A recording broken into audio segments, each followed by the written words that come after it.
Championship had been said by many to have been the greatest year ever for racing and excitement since the current format began. 9 different winners from 12 rounds and a title fight that went down to the final meeting of the year.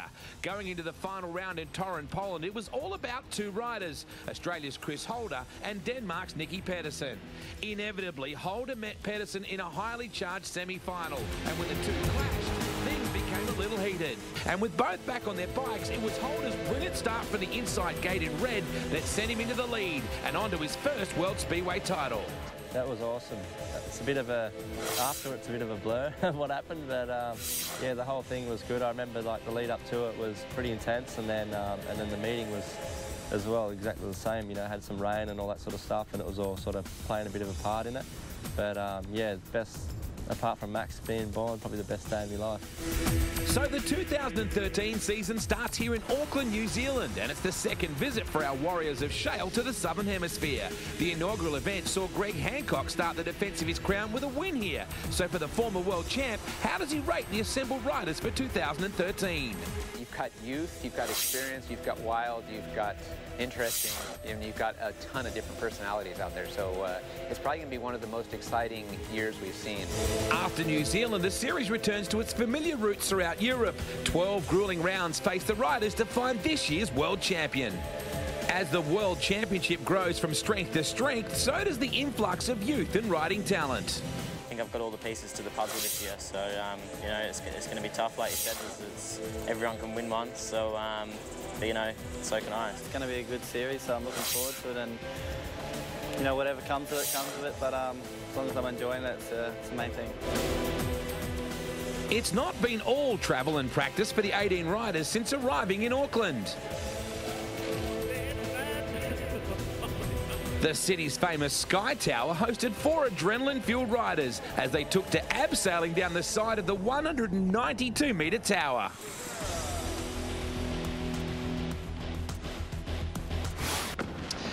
Yes, the world's best have landed here at the Buckley Systems New Zealand FIM Speedway Grand Prix. Hello, folks, wherever you are across the world, about to enjoy some of the most phenomenal 2-wheel speedway motorcycle action you are going to see. Stephen Johnston joins myself, Wade Oranger, riders coming out onto the track. Jono, we're here for the second time. The crowd has responded again. Huge turnout here at the Springs. Mate, really great to be back here. It was a brilliant event last year, ended up being an excellent Grand Prix series, and as we've heard from the other riders, this is going to be as interesting as ever. Great shot right there of the #1 and #2 ranked riders in the world. Chris Holder, it's as close to home as he's going to get right now in this current championship, and look at him. Every second person seems to be related to him.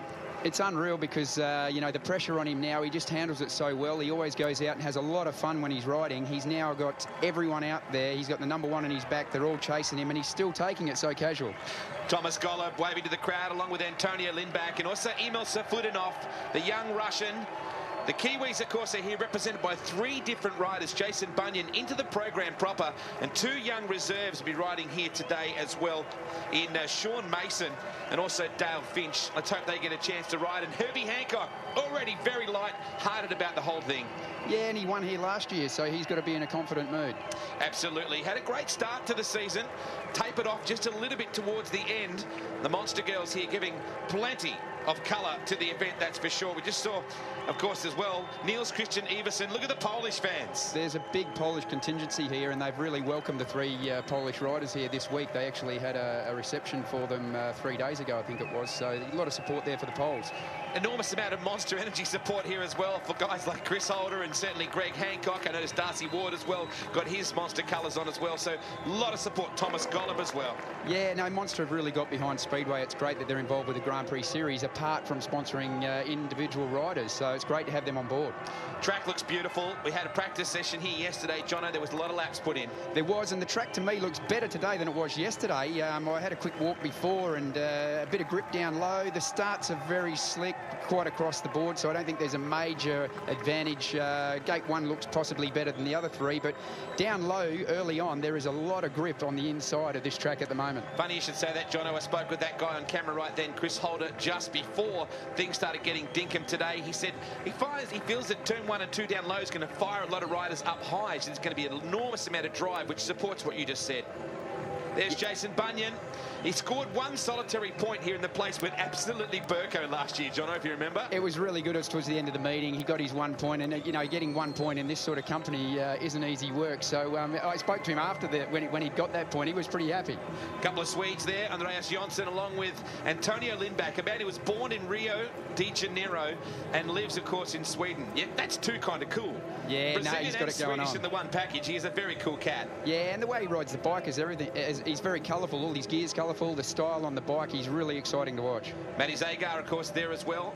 Another real wild card. This event is just chocker full of it. In fact, we've seen tough Grand Prix, of course, that's the nature of the business. But, Jono, I can't find someone that's not legitimately here with a chance. No, 100%. And also you've got the old stable, the guys that have got the experience and still going very strong at the moment, and the young guys coming through that are hungry to take that away. Look at this crowd is bathed in sunshine here. We've had a bit of an alternative kind of a day. It was a little bit of light rain just earlier. I think it was good for the racetrack, but sun now beaming down here at Western Springs Speedway. Wow, can you wait? Mate, and you know what? All these riders are over the moon as well. They've just come back. Most of them have flown in from Europe and the UK, where it's snowing at the moment. So they're absolutely over the moon to be out here in a bit of sunshine. Absolutely. Look at this. People might even get sunburnt for a bit here. A lot of guys using this as their very first hit out for 2013. Greg Hancock is certainly one of them. Look at this talent. We're going to go down to the national anthem here in a moment, sung by Rebecca Nelson, accompanied by the New Zealand Navy Band. Accompanied by the Royal New Zealand Navy Band.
Crowd absolutely loving this atmosphere.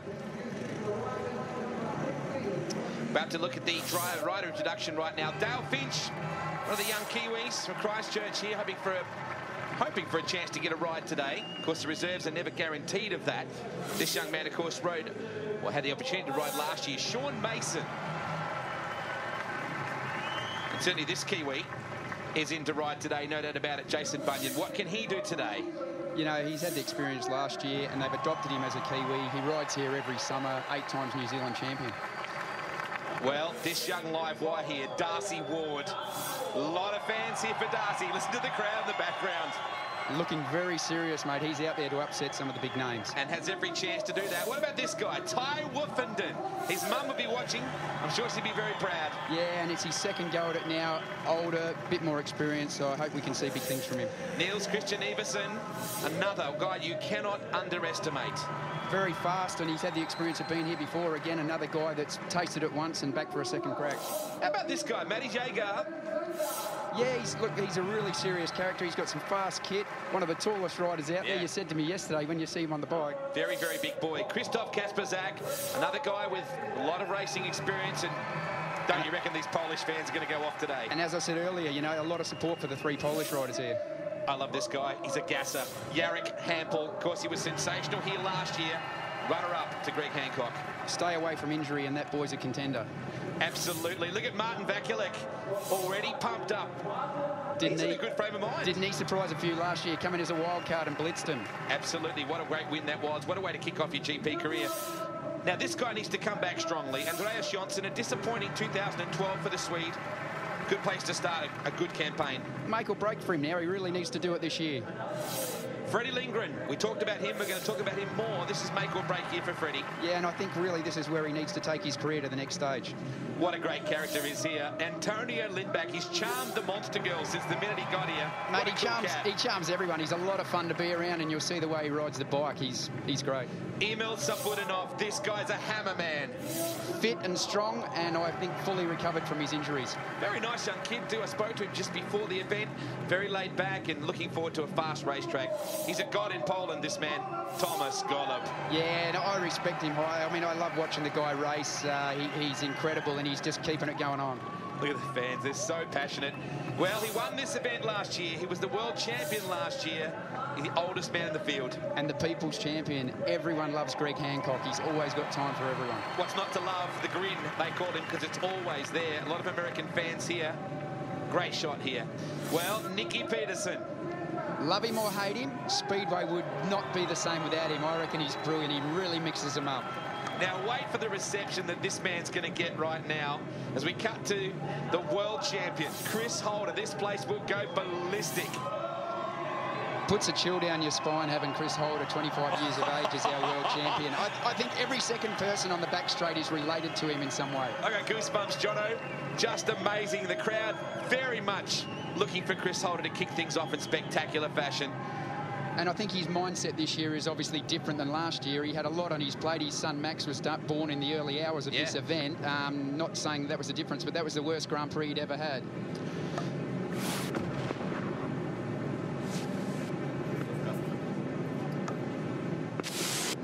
Well, let's have a look at the way the guys are lining up at the first heat.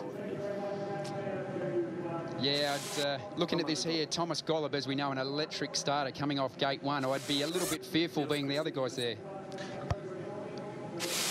Jason Bunyan. A lot of pressure on Jason. Let's hope he comes good today. He's had 12 months to get ready for it. Holder taking it as casual as ever. Greg Hancock. Well, Hancock won this event last year. Expect him to be strong right out of the blocks. Jarek Hampel. Well, he's a gasser. We know that. As you said, injury-free. Nicky Peterson. Polarising, that rider, that's for sure. Darcy Ward. How good. Yeah, no, I don't think he knows how good he is. Vakulik, very much relaxed going into this. Andreas Jonsson. Must get off to a good start in 2013. Antonio Lindback. He was fast last year at this track. Look at yesterday. Emil Saifudinov. A weapon. Got caught up with Nicky Peterson at this event last year. Freddie Lindgren. Make or break year, maybe. It's going to be quick out of the blocks. So there's a look at some of the heats we've got coming up, Jono, and there's no favourites. There just can't be. The depth of field is so strong.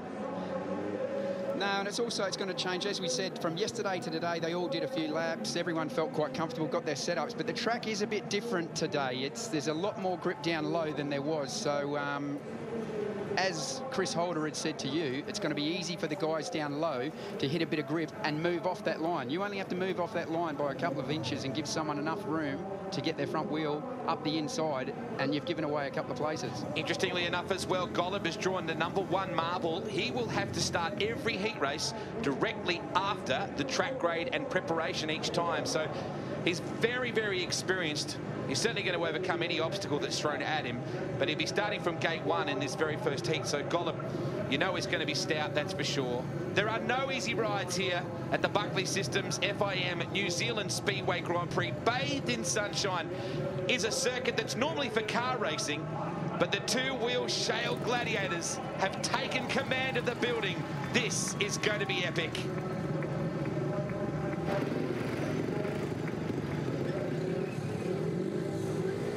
So here we are, Heat 1, a brand new year. Ty Woofenden on screen. What a chance for him to step up. Yeah, big chance, and it could be quite daunting as well. A big chance for him to get back into it. But to know Thomas Golub, first ride of the Grand Prix, first race of the season, Golub off one on the inside here. At the moment as well, one looks pretty good to me. I did say earlier on, the natural run of the track with the camber, where the water runs down to gate one, looks like there's a little bit more grip on it than the others. So it's going to be pretty hard to get over the front of Golub out of gate one. But most of the guys are running their bikes reasonably long as well. The longer the bikes are, when you do hit a bit of grip or you do hit a rut, you can control them around the corners. And I think when they all walked the track this afternoon, realised that there was a bit more grip on there, they did lengthen the bikes.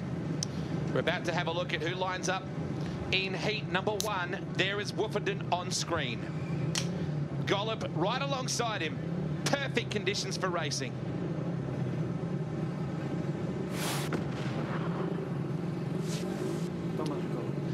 Thomas, gate 1, going to be tough.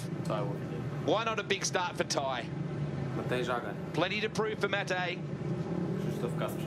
And Kasper Zek, what a wild card he is. Those guys, of course, came through the Speedway Grand Prix qualifier, the challenge, the SGP challenge, as the Silver Ferns fly on the grandstand. And we get set to kick things off. Golub from gate 1, Jono, you're already almost in crouch position, getting set for a start. Yeah, as we know, the guy is electric out of the starts, but I think he's definitely got the advantage. It's pretty silly to say that because gate 1 is good on a lot of occasions, but just watch this here as he shoots and he'll keep it low in the first bend. Tapes fly and we are green in New Zealand, and Golub immediately to the front. Woofenden tucks in low behind him. Good start for Ty, right on the back wheel of Golub as we go into 3, Jono. Yeah, and he's got to keep it on there. Look how the riders are all staying down low. That's where the grip is there. Golub looks back, he looks to his left, looks to his right. He's just got to keep it down here. Now, this is where the guys can get caught out. They've got to watch it there, that the way you go around the corner, if you're just a little bit off balance when you hit that grip, you're going to completely miss the corner and go out to no man's land. Zagar and Kasper Zak battling there. There is Caspo. 1 lap to go coming up right now. Thomas in command, but Woofenden's got good bike speed. Very good. It looks to me he's definitely on the pace, and as we know, Golub has always got quick equipment, so if Ty's staying right up his tail, look at this here. Golub just stripped it off the line, just a touch there. 1 lap to go. Golub was sensational on the high line here last year. Ty is right there with him. Look at this, the young Englishman who spent most of his life in Western Australia, all over the back of Thomas. Golub wraps up heat 1. A narrow win from Ty Woofenden. Back to Mate Zagar. And Kasper Zak finishing 4th, no points for Christoph to start things off, and a quick tap on the tank for Thomas. Great win there by Thomas Golub, but it's got to be a confidence boost for Ty there as well. I mean, not a bad result there coming off gate 2 and fast on the pace. Absolutely. We knew that Golub would be a rocket off gate 1. Let's take a look at your results right now.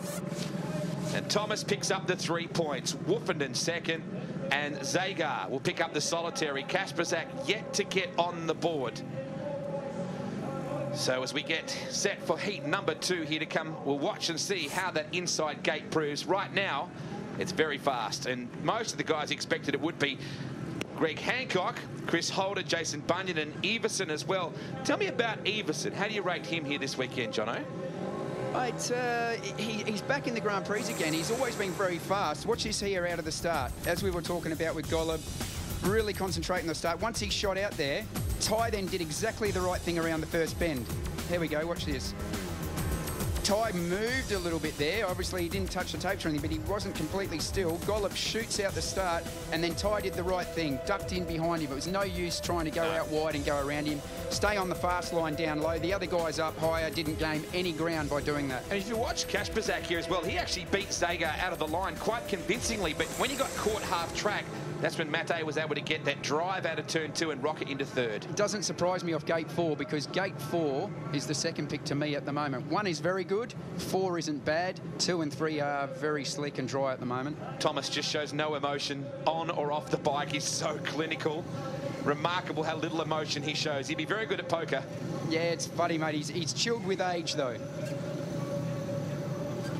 Take a look at your graphic for heat 2. Hancock from gate 1. He'll be strong. First time they've met since this event last year, of course, here. So the man who won this event last year and the man who definitely wanted to, and of course the man who took the world title off Greg Hancock, Chris Holder, they line up side by side. Yeah, I think out of the start here, we'll pretty much, it's an easy prediction to make, but I'd say we'd see a repeat there of Greg Hancock making a rocket out of one, and Holder then, on the first bend at least, it's not worth him trying to make a big run around the outside. I think they're all better off staying down low and then sort out the race from there. There's the word green on the back of the helmet. Will there be one with a win after this? He's never missed a Grand Prix, 156 consecutively. Oh, that was close. Hancock, very good start. Watching Everson lock into that third spot and Holder trying to go with him down the back straight. Good launch. Oh, Holder's in trouble. No, they're all slowing. Right, here we go. Now, that's got to be, to me, because of the move that Greg Hancock made there. You know, you can see he made a little jump and grabbed it again. Watch this here. Watch the clutch. Bang, there he goes. Whoa. So he wasn't, the rules are, he wasn't still at the start. And what will that mean, Jono? Oh, he gets another go at it. He didn't touch the tape, so I'd say he'd get a warning off the referee to keep still at the start and have a go again. But sometimes this is a tactical thing. I spoke to Ty Wolfenden about it earlier on, that having Golub on the inside of him, I just said, mate, don't take any notice of what the guy is doing next to you. Look at the tapes, because these experienced guys, Greg knows he's got Chris Holder there. He's going to be fighting him for the World Championship. Yeah. I'm not saying that's what he was doing, but it wouldn't surprise me at all, because sometimes you can suck the other riders in. Jason Bunyan on screen there with his crew. And, of course, Graham Standring, one of the best speed car drivers ever produced in this country, helping him on this team. What was going on with the bike there, do you think? There's not much time to do much, is there? No, there's not a lot, but if he was holding himself at the start, sometimes you've got to muck around with the clutch. These things, being a dry clutch, can overheat, get hot and overheat and burn out very easily. So it's very critical. See those clutch coolers here? The guys are... Just down the bottom of the bike there. Yeah, there's like a fan they have running down there. You see it there? All they are is a little battery with a fan on it, and they just have to cool these clutches down because they're a dry clutch. They can burn out. If you do 2 or 3 starts in a row, it can finish them off. So a little bit of drama here in heat number 2. Nobody's going to get as such. We love drama. No one's getting excluded as such, are they? No. Greg Hancock will get a warning for that and back on. Look at the headgear you're seeing around this place. There's a lot of colour and pageantry here, isn't there? I would love hair like that. I'd love hair, but yeah, I'd love a hairdo like that. But Hancock has been a phenomenon in World Speedway. Has never missed a Grand Prix. 156 GPs ridden. 15 of those, of course, he's won. 874 heat races. That is amazing. And he's made 64 finals. But interestingly, last year, he really struggled towards the end of the series. He led most of it last year until it got to the business end. I think he just lost his momentum. And as he says himself, as he lost his momentum, it dangled the carrot in front of the guys chasing him, and they stepped up to the plate, and it all just happened. I mean, really, midway through the season, Greg Hancock had it won, as far as I was concerned. If he kept going, you know, he didn't have it won, but he was there to take it again. He just lost his way a little bit, and those other guys, they were hungry. Well, he's been doing a bit of riding back in California, only practicing. Of course, his son's a very handy young rider as well, so the Hancock name is looking like it's in very, very good hands if this bloke ever retires, and let's hope that's not for some time yet. What's he doing there, Jono? For those folks that are joining our coverage for the first time, what is he doing at the gate? He's just having a dig there with his boot, because obviously as you're feeling the dirt and you're trying to kick it there, you're trying to feel the soft bits and the nice. You don't want a bit that's too wet and too soft. You don't want a bit that's really hard and dry, like starting on concrete, because these tyres, they haven't got really deep knobblies like, say, a motocross tyre or a trials tyre, but you need to be able to get a piece of dirt that you know when you drop the clutch it's going to bite and launch you forward. And they're just trying to pick the best place that they've got. You know, they haven't got a lot of room there. They've all got their 4 little spots that they've got to choose from. You've got to make the most of what you've got. Just watching Holder and Hancock now leaving the tapes and going back just to cool those clutches down. There's a stand on the right-hand side of the bike. They lay the bike over on that to let that back wheel spin freely, just to keep that clutch cool. Yeah, that's true, mate. You know, why they're not spinning, why they haven't got their back wheels off the ground. So here's a look at what faces us right now. Hancock. Chris Holder. Needs to get a better start. Jason Bunyan. Everything to play for some local pride here. Nils Christian Everson. Comes in as a complete unknown to New Zealand fans and looking to stamp his name on this, that's for sure. So it's restart time. Heat 2. of the Buckley Systems FIM Speedway Grand Prix of New Zealand. Great crowd here at Western Springs. Congratulations to Bill Buckley. What a wonderful man. What an enormous contribution he's making to the sport in the Southern Hemisphere. It's hoped, it's dreamed that maybe Australia can come online at some point. You rode in the last one we had in 2000. Set to go here at the Springs. Heat 2. Hancock and Holder closest to camera. Another good launch from Hancock. Holder will have to fall in behind him. Everson again climbs high. He'll get a good run coming off too. He'll come after Holder as we go to 3. Hancock, your leader. Two-time world champion, looking to get it to number 3. And the boys are already starting to go a little bit higher on that top corner. Look at this now. They're not staying down as low heat by heat. We're only on a second heat, and they're already, watch them going into this bend here. They're going to come off this corner a little bit higher, where the guys in heat 1 were keeping it down tight on the curb there. Good bike speed at the moment for the Dane. Everson back in that 3rd position. Hancock getting away a little bit now. And as you correctly said, they're opening up to probably about 3rd track. A little bit lower going into 3, but sweeping wide coming out of 4. 1 lap to go for Greg Herbie Hancock on top of the world this time last year. Holder chasing him all over the bike as usual, half underneath it if he can get there. Checkered flag at the ready. What a way to start his night off. Greg Hancock wins heat 2. A look back for the grin.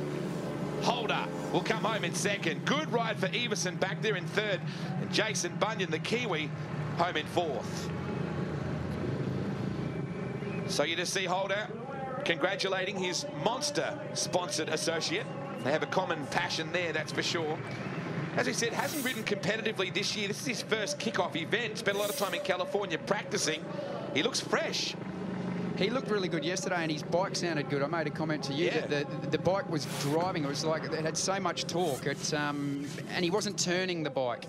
For those people watching the coverage for the first time, you get 3 points for a win, you get 2 for 2nd, and you get 1 single point for running 3rd. 4th, you get the centre of a donut, and you've got to keep pushing hard, that's for sure. Yeah, when I said Greg yesterday wasn't really turning, he was actually, he was keeping it in a straight line. Now, obviously, these things, when you're going sideways, when you're not going in a straight line, you're washing off speed. And on a big track like this, like they ride the big tracks in Europe and long tracks, the more that you can keep your wheels in line and lean the thing over, that's what Greg was doing yesterday, and the bike was just hooking up. Fantastic start from the grin. That gate 1 is proving to be very strong. It's a 100% win record from it at the moment. Everson had a good run out of 2. Almost ran Holder down a bit, but look at the style of a man who's been around this sport longer than most people have been watching it. And already down low where it is a little bit grippy and there has got a fair bit of drive on it, it's already chopped up. Did you notice once the boys sorted themselves out after the first lap, they moved out that little bit just to get a smoother ride? Even at practice yesterday, Jono, that same was happening. The guys are running down around the curve, and the bikes were getting very flighty and very unsettled. So I think fairly soon we may start to get to a half track, but of course they'll be grading after each bracket of 4 as they come to the tapes shortly for heat number 3, and Hancock takes off the lid, and as always, a happy smiley face. That's why they call him the grin. Always smiling, that guy. Win, lose or draw, he's just got a great attitude with it all. Here's heat 3. BUCKLEY, wild card. Oh, wild card. Supreme. Hammer time. That guy screws it on twice. This is a tasty race for me, mate. I know what you mean, matey. Woo. If you got no goosebumps, you got no blood at this point, folks. These are some of the most explosive new talents in the game, and one who sat at the top for a long time. And speaking to Nicky yesterday as well, Nicky 35 years of age, but last year having that boost to get him back up where he was fighting for the World Championship, he feels like a teenager again. He's as keen as mustard. He's determination we've never doubted, but he is hungry again to go back as good as ever. And from gate 3 here, Jono, so he's going to be tested. BUCKLEY is the one that will be starting on that red helmet colour, gate 1 position alongside Darcy Ward. Yeah, but watch Darcy here. He's not going to want to give him an inch, and he's going to show him right from the beginning of the season how dinkum he is. Waiting on a launch here at the Springs. It's heat 3. Very good launch for Darcy Ward, and Ward will lead them into turn 1. And the crowd erupting down this back straight away. Peterson back there in that 3rd position. BUCKLEY strong in 2nd, but Darcy looking very strong early in heat Heat 1. And look at Hamble having to go around the outside. Once he's winding his speed up, look how quick Hamble is. He's going to try and go around. Look, he's got the speed here. You're right. Here he comes. Here comes Hamilton. He's going to go all the way around. Watch this next corner. He's good to watch, isn't Mate, he has. He's winding it up. And if he can keep his wheels in line and he doesn't actually have to change his direction, I think he's got the speed there. Here comes the Super Pole looking for the outside. A good ride from BUCKLEY. Kept him out there. Now he comes back to the inside. And Peterson struggling without a point at this point. He is, but let's not forget Darcy Ward to come off gate 2 and then get straight across. This was a big, big confidence boost for Darcy. Start the season like this and come straight across on gate 1 and say, I'm here. Wow, the crowd are going to love this. The Australian flags are flying high, and Darcy Ward will wrap up his first SGP heat race as a championship contender. Look at this place, Jono. They're going ballistic. They're going ballistic. Look at Darcy there. He knows he's very, very happy with that. But just as he came across the finish line there, he was full gas and he tried to give it a bit more. I think he was trying to bend his handlebars. It does say full throttle on his pit bay, that's for sure. You know what? Jason Crump and Lee Adams are watching this coverage, of course, back home in Aussie at the moment. They're part of one of the network's pre-show telecasts. Crumpy, it ain't the same without you, mate. And Darcy certainly flying the flag. Jason Crump is Darcy Ward's hero. Like a lot of people there as well. Yeah, he's a lot of guys' heroes, and you know, Lee had so many good years in England as well. So these guys watching the young Aussies coming through, I know they'll be thrilled. 3 points for Darcy, what a start. BUCKLEY, strong ride for second. Hample third, and Peterson not able to get on the board at this point. That was how Heat 3 looked, and it's good news for Gate 2. Shows you that, hey, there's moisture there, you can get a hold of it. Yeah, I think Darcy made something of it more than Gate 2 being out of them 1 at the moment. He was very, very determined. I watched him an hour ago before we started. He was in the pits there and people were walking past and he was just looking straight. He was taking no notice. He was serious. He made a great jump, didn't he? And then once he made the jump, he knew he was coming across the inside. He was thinking, no, I'm having this bit of the track, mate. As I said, if you're on the Gate 2 there and you give the guy off Gate 1 anything, especially when it's getting rutty and starting to chop up already, it's dangerous. Wow, Hample, just as we knew, would be 12 tenths trying to get around BUCKLEY, just couldn't quite do it. And here's the finish. Darcy, that's a convincing, and as you said, he wrapped it on a little harder. He's full gas and he thought, I'll get another inch out of this throttle cable. See if I can stretch it. Oh, brilliant. And here's the left hand down on the side, something that Jason Crump was always known for as well, the pump up on that left hand. There it is.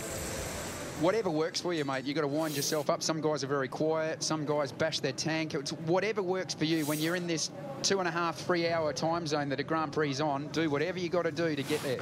He's look at Heat 4's lineup. Freddie Lindgren. Gate 1, can he do it? A Russian rocket man there. Antonio Lindback. He was superb last year. Andreas Jonsson. Well, Andreas had a disappointing 2012. He was top 3 in the world a couple of seasons before. He really needs a strong start here in New Zealand. It's time to get loud in the land of the long white cloud for heat number 4, the BUCKLEY Systems FIM New Zealand Speedway Grand Prix. Safutinov will be very tough. So will Lindback. Oh, Lindback out of gate 3. Trying it on Lindgren, up the inside as well. Great racing, 3 wide down into 3. Tremendous speedway here, 3 wide out of turn 4. Wow, great racing. Safutinov, very strong at the moment. Lindgren, Andreas Johnson, he's very fun. Look at this here, he's just got the speed there. Unbelievable. Freddie Lindgren didn't really make a mistake. Oh, that was close. Back there. Watch this on the inside there. Freddie's going to make the ground up, but to me, Andreas Johnson looks absolutely on fire. He's got the speed there just to stay. Oh, as it chops up here, these guys have got to be really aware. That's why I said to you, they'd all change their bike to a little bit longer so they can compensate. Running wide here. 1 to go. That opens up the door just a little bit. Jonsson, your leader from Lindgren, from Lindback. And Safutinov disappointed the Russian back there in 4th with no points. Andreas Jonsson, what a way to start. He started strongly here last year, but couldn't go on with it. Maybe tonight's different. Swedish fans will be very, very pleased with that. He had a bit of a moment in 3 and 4, didn't he? Well, mate, that wasn't what I predicted from this race at all. Looking at that, for Andreas Johnson to come through and win that one from there and fast, he's looking, surprised me. Very I didn't predict it at all. Different war paint for him this year. He was riding in all red last year, very easy to spot. He's more Gollop White this year. Yeah, well, maybe, you know, he didn't have a great season last year, so maybe it was like out with the old, in with the new and get on with it. Change of colour. is as good as a holiday. Let's look at the way they finished in Heat 4. Andreas picks up 3 points. Freddie Lindgren, second with 2 points. Lindback, third. We're talking about Freddie Lindgren. We're going to talk more about him very soon as well. We're going to be going to the pits shortly with Steve Brandon. He's going to be talking with some of our heat race winners. There's the points right now. Hancock, Golub, Johnson and Ward. They are your top point scorers right now. Holder, Lindgren, Vaculet and Woofenden. It's going to be exciting from here.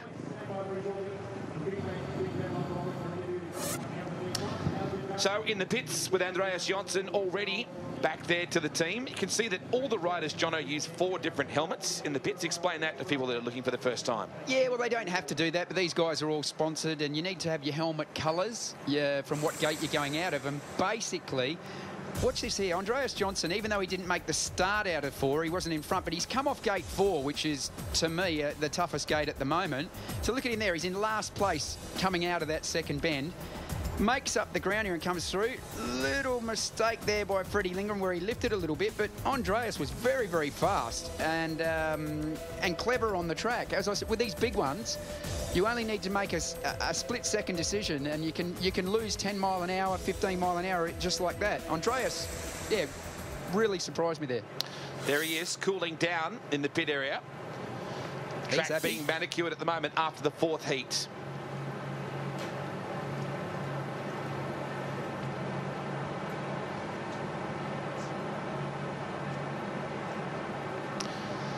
Track bathed here in sunshine. It's actually very warm here at the circuit right now. It was quite cool earlier in the day.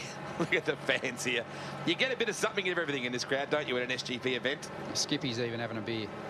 Mate, you asked about the helmets before, and we're going to go down to the pits right now. Jono, I think Steve Brandon is down with the grin in the pits.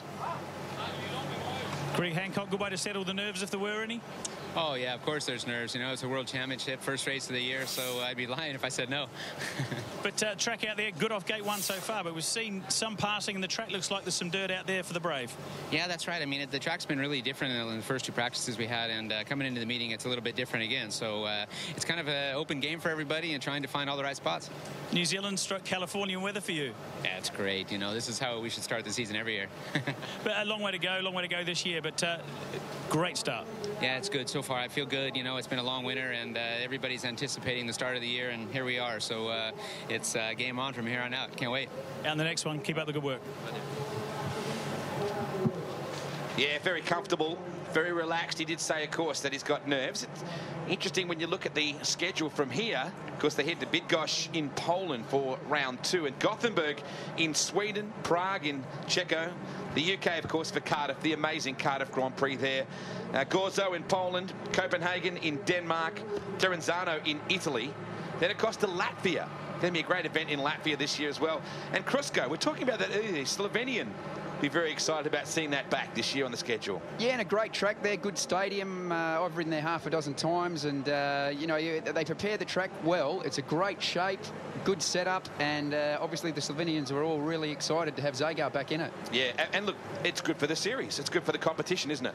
It is great. I mean, 12 rounds this year, mixing it up. As you said before, it'd be great to have a round in Australia, and even possibly we're still talking about Greg Hancock riding like he is, and Monster Energy being involved. How about having one in the USA? Brando's downstairs at the moment with Darcy Ward, who's got to be pumped after that one. Darcy Ward, Wade's just said, pumped up. You must be. Yeah, really good. I think early stage, so good start is what's needed, and it's what I got there, and I feel good, but you know, we need to set a bike up just in case I don't make that start, and I think we've done that now, and just keep going. Just between you and me, any nerves before that one? Yeah, definitely. You know, there's a lot of family and friends not here, but also watching at home. So, yeah, I was definitely nervous, but I enjoyed it. It was getting out there and getting that one out of the way. It's a nice way to do it by a win. Is it hard to avoid the hype around how good you are at this game? Yeah, it's definitely, I think you can't avoid it. There's too much that goes around. So you just got to take it on the shoulder and try to live up to it, which is what I always like to do. I love to win, and I had a good one there, so I'm pretty proud. Keep up the good work. Thanks, Darcy. He's got a wonderful friendship with Chris Holder. There's another guy that's very good at shouldering pressure and shouldering responsibility. 21 years of age, the young Queenslander, a two-time world under-21 champ, Jono. Yeah, you know, Electric's so good on the bike, and as we say, we hear a lot of hype about him, and sometimes too much. I just like people to leave him alone a bit and get on with his racing. But having Chris Holder is, it sounds silly, but at 25 years of age, for Darcy Ward to have Chris Holder to look up to and ride with at pool and everything, I think Chris is someone that does it all the right way. As you can see, it gets to be a bit of a dirty game at times. The old steel brush comes out so you can clean off the leathers. Here's what we've got coming up. Heat 5, he needs points quickly. Big changes. Great start for Greg. Golub's tough as well. This is an amazing heat race, this one. Already 3 heat winners. Bano, got to get on that board. Good start for young Ty. BUCKLEY already exciting. No points for Emil yet. Needs to get on it. Zagar. Chris Holder. A second place already. Likewise, a runner-up spot for Freddie. And Darcy, a win to open the account. Needs a better result. Early not what he wanted. Hampel too struggled in that first one. Another guy that needs to step it up, but it's only early. No points as yet for Kasper Zak. Heat 5 is going to be an absolute barn burner. Well, we both looked at it earlier on, mate. Heat 5 is definitely one of the highlights of the night, of the afternoon. And, yeah, picking this one here, I mean, Andreas looked very, very fast to me, as I said, and surprised me a little bit. Not surprised me that he was fast. He's been fast a lot of times. But to come off the 4 like that and then pick him down as he went through and then move away a little bit, with him coming off gate 1,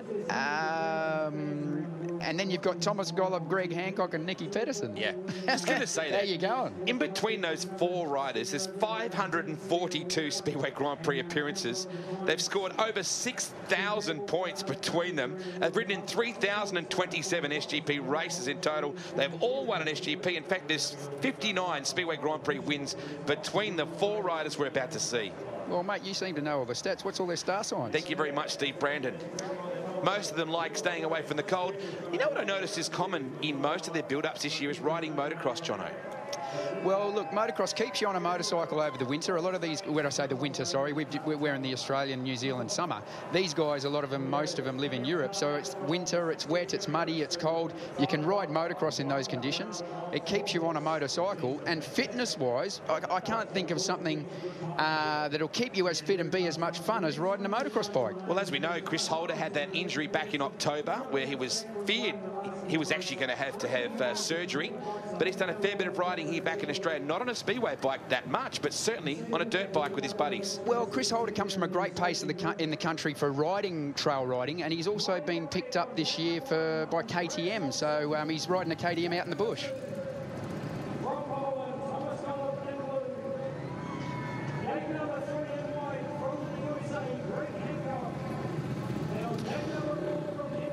Nicky Pedersen, absolutely pumped up. Got quite a few people here from Excellent who've travelled from all over the world to be here as well. Wouldn't be happy with that start so far without a point to his name. No, he won't, but Nicky will be a guy who would have gone in and made major changes. He wouldn't have a ride like that and go in and do nothing. I wouldn't be very surprised if he jumped on another bike or completely turned the one that he had around. But guys like him don't sit and wait for it to happen. They'll try and make it happen. So, yeah, we'll see a different Nicky Pedersen here, I presume. I don't doubt you're right. There is the grin. Greg Hancock already off to a good start. He was off to a cracking start this time last year as well. He won this Grand Prix. He looked solid all night. Remember, there was plenty of discussion about backing up when you have that #1, how hard it is to come out and back up and win back-to-back championships. He looked for all the world last year like he was going to do that. And he started the season like that. The girls leaving the line, leaving the men to do what they got to do.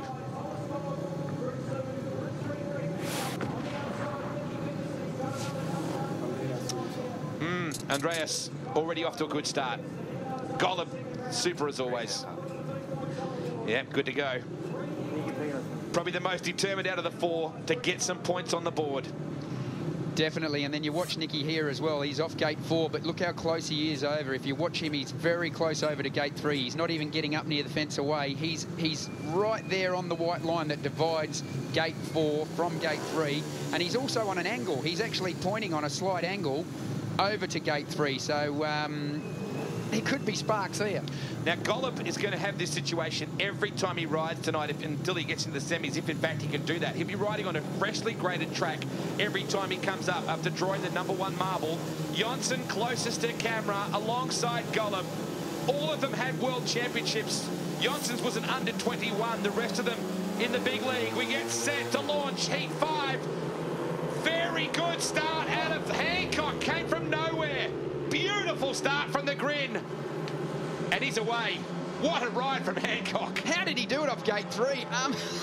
Brilliant. You had Nicky was so determined to get across him.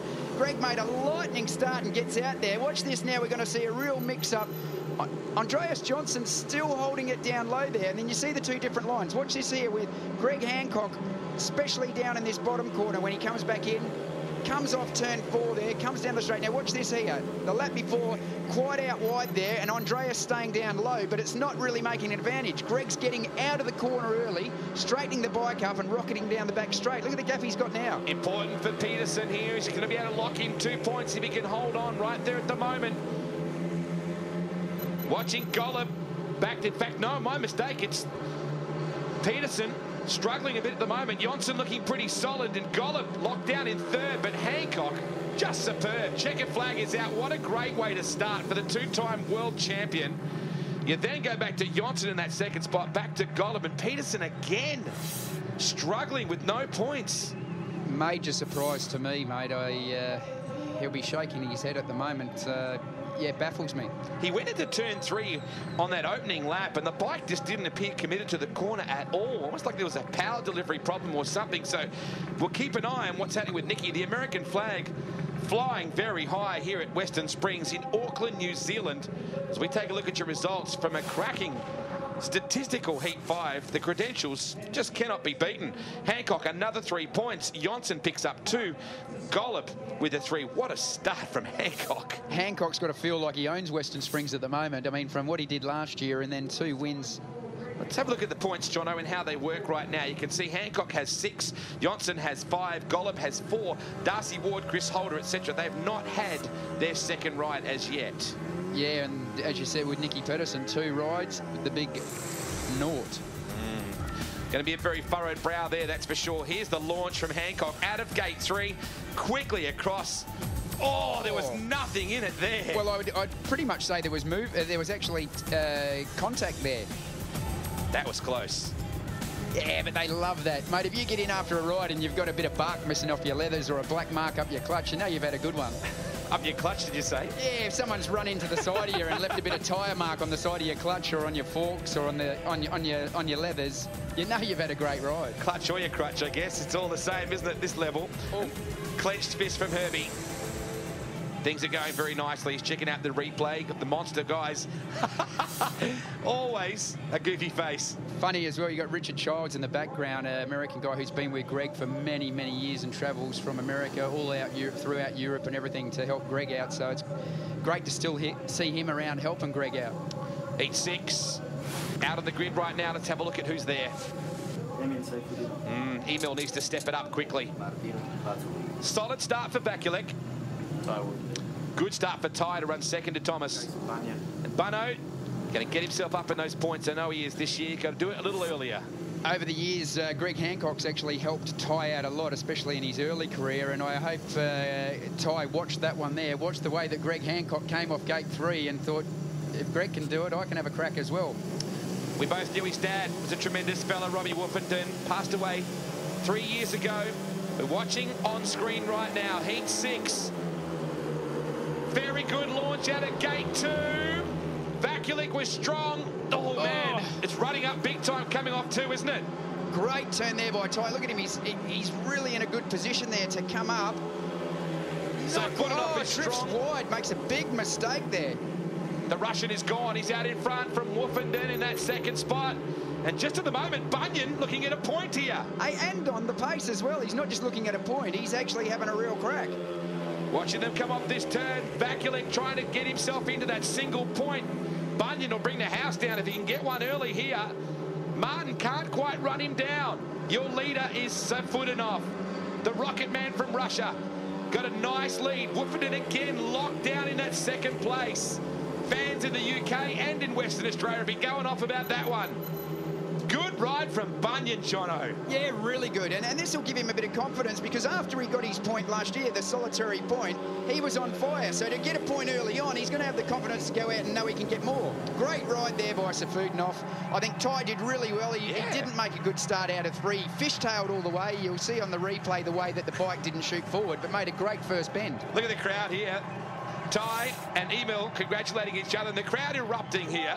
Bunyan scored himself a point. He's got it in his second ride, and that, as you said, it makes a big difference to your confidence. Mate, everyone loves a trier, and the New Zealanders know how hard it is for Jason Bunyan to step up to this level and compete with these guys. So good on him, fair play. Well, you remember what it was like yourself. Did that in Sydney. So we take a look at the points right now. Emil gets the 3 he needed in road 1. Woofenden again solid for second. Bunyan on the board. Well done, son. And BUCKLEY. Now here's how we see them now. Hancock and Janssen. Gollop, Woofenden locked there with Gollop at the moment in that equal 3rd position, and Safutinov now goes to 5th. But Darcy Ward, Chris Holder and Freddie Lindgren still to have their first ride. Yeah, definitely. But if we call it here now, if we just if we call it here now, as far as I'm concerned, Ty finishes 4th, and I told him if he finishes in the top 4, I'd be happy. And what does he get for that, Jono? A coconut. Great shots here. The replay situation. Safutinov, a rocket straight through on the bottom. Oh, made a little mistake. Really is turn 2 is where Ty made his ground. Yeah, definitely. He held it down low, got into that rough stuff, which is what you've got to do. I mean, they're riding very high. They're taking the nice, not very high, but, you know, mid-track, they're taking the easy, smooth high line. But what Ty did was he got his front wheel over and got down in those ruts and made his pass. And that's what you've got to do. You can't always ride the bit of the track that you want when you've got to make a pass.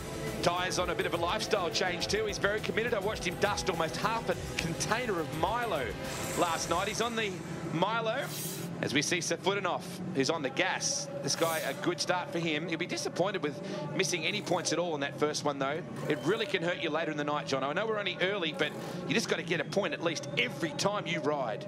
Yeah, but mentally, to turn it around as quick as that and go out and have a win, that's good for him. Now he's set himself up for the rest of the event. Already off to a great start, Darcy. Freddie Lindgren. Solid. Chris Holder. He'll want to get a win here against his buddy. Jaga, at the moment he's in there. He got his first point off, so he's off to a reasonable start. Darcy and Chris ride so well together as a team, you know, at Poole, and they've ridden, you know, Torren in Poland and stuff like that. But to watch them actually battle against each other is great. Here we go.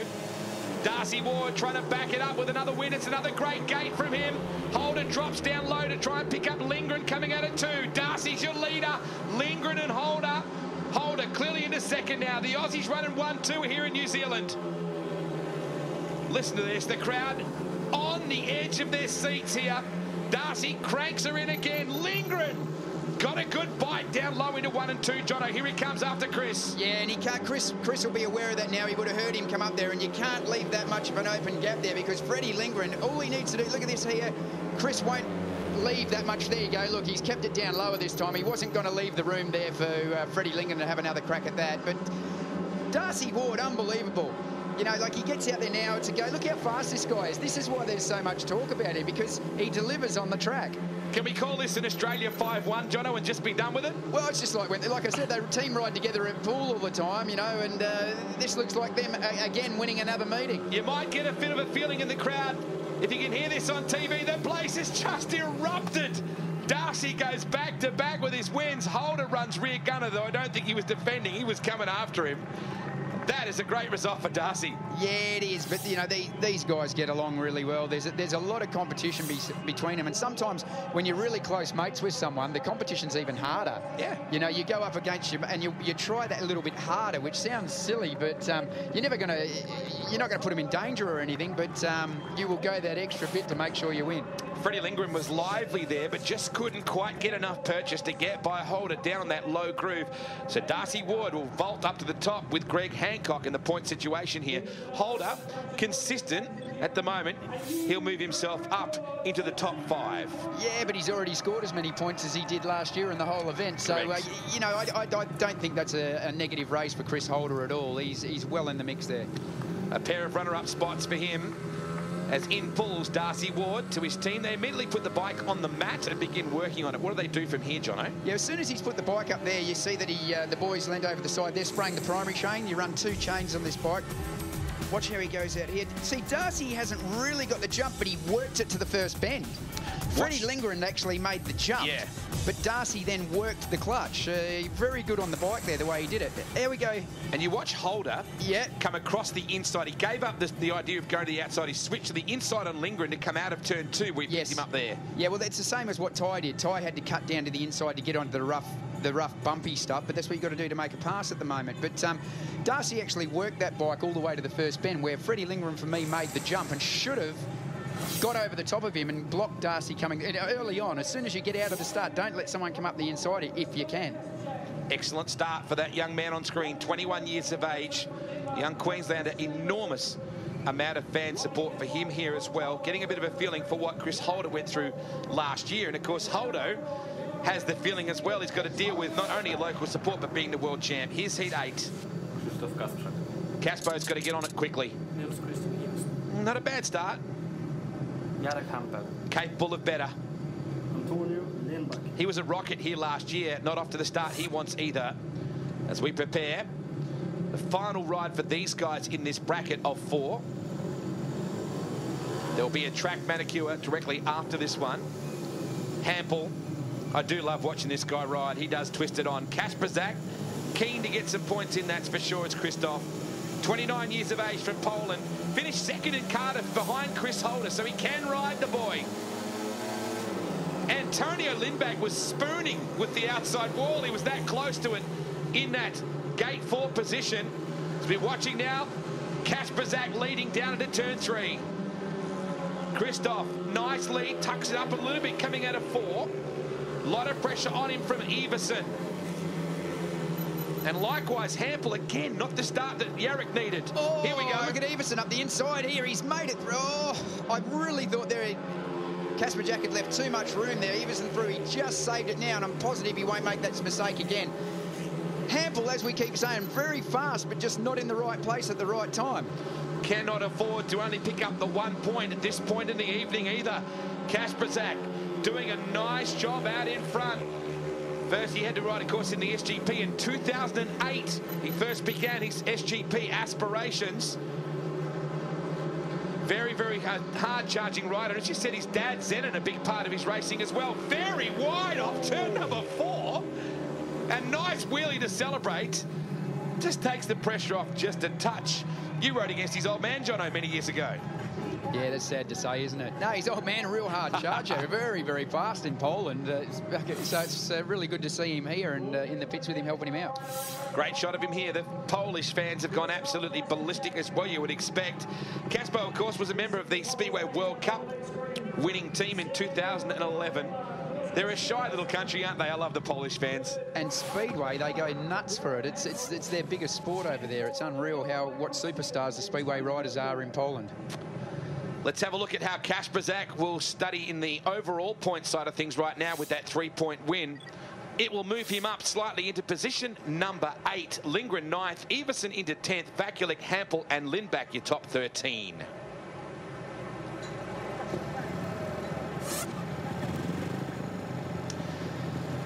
So in is Caspro.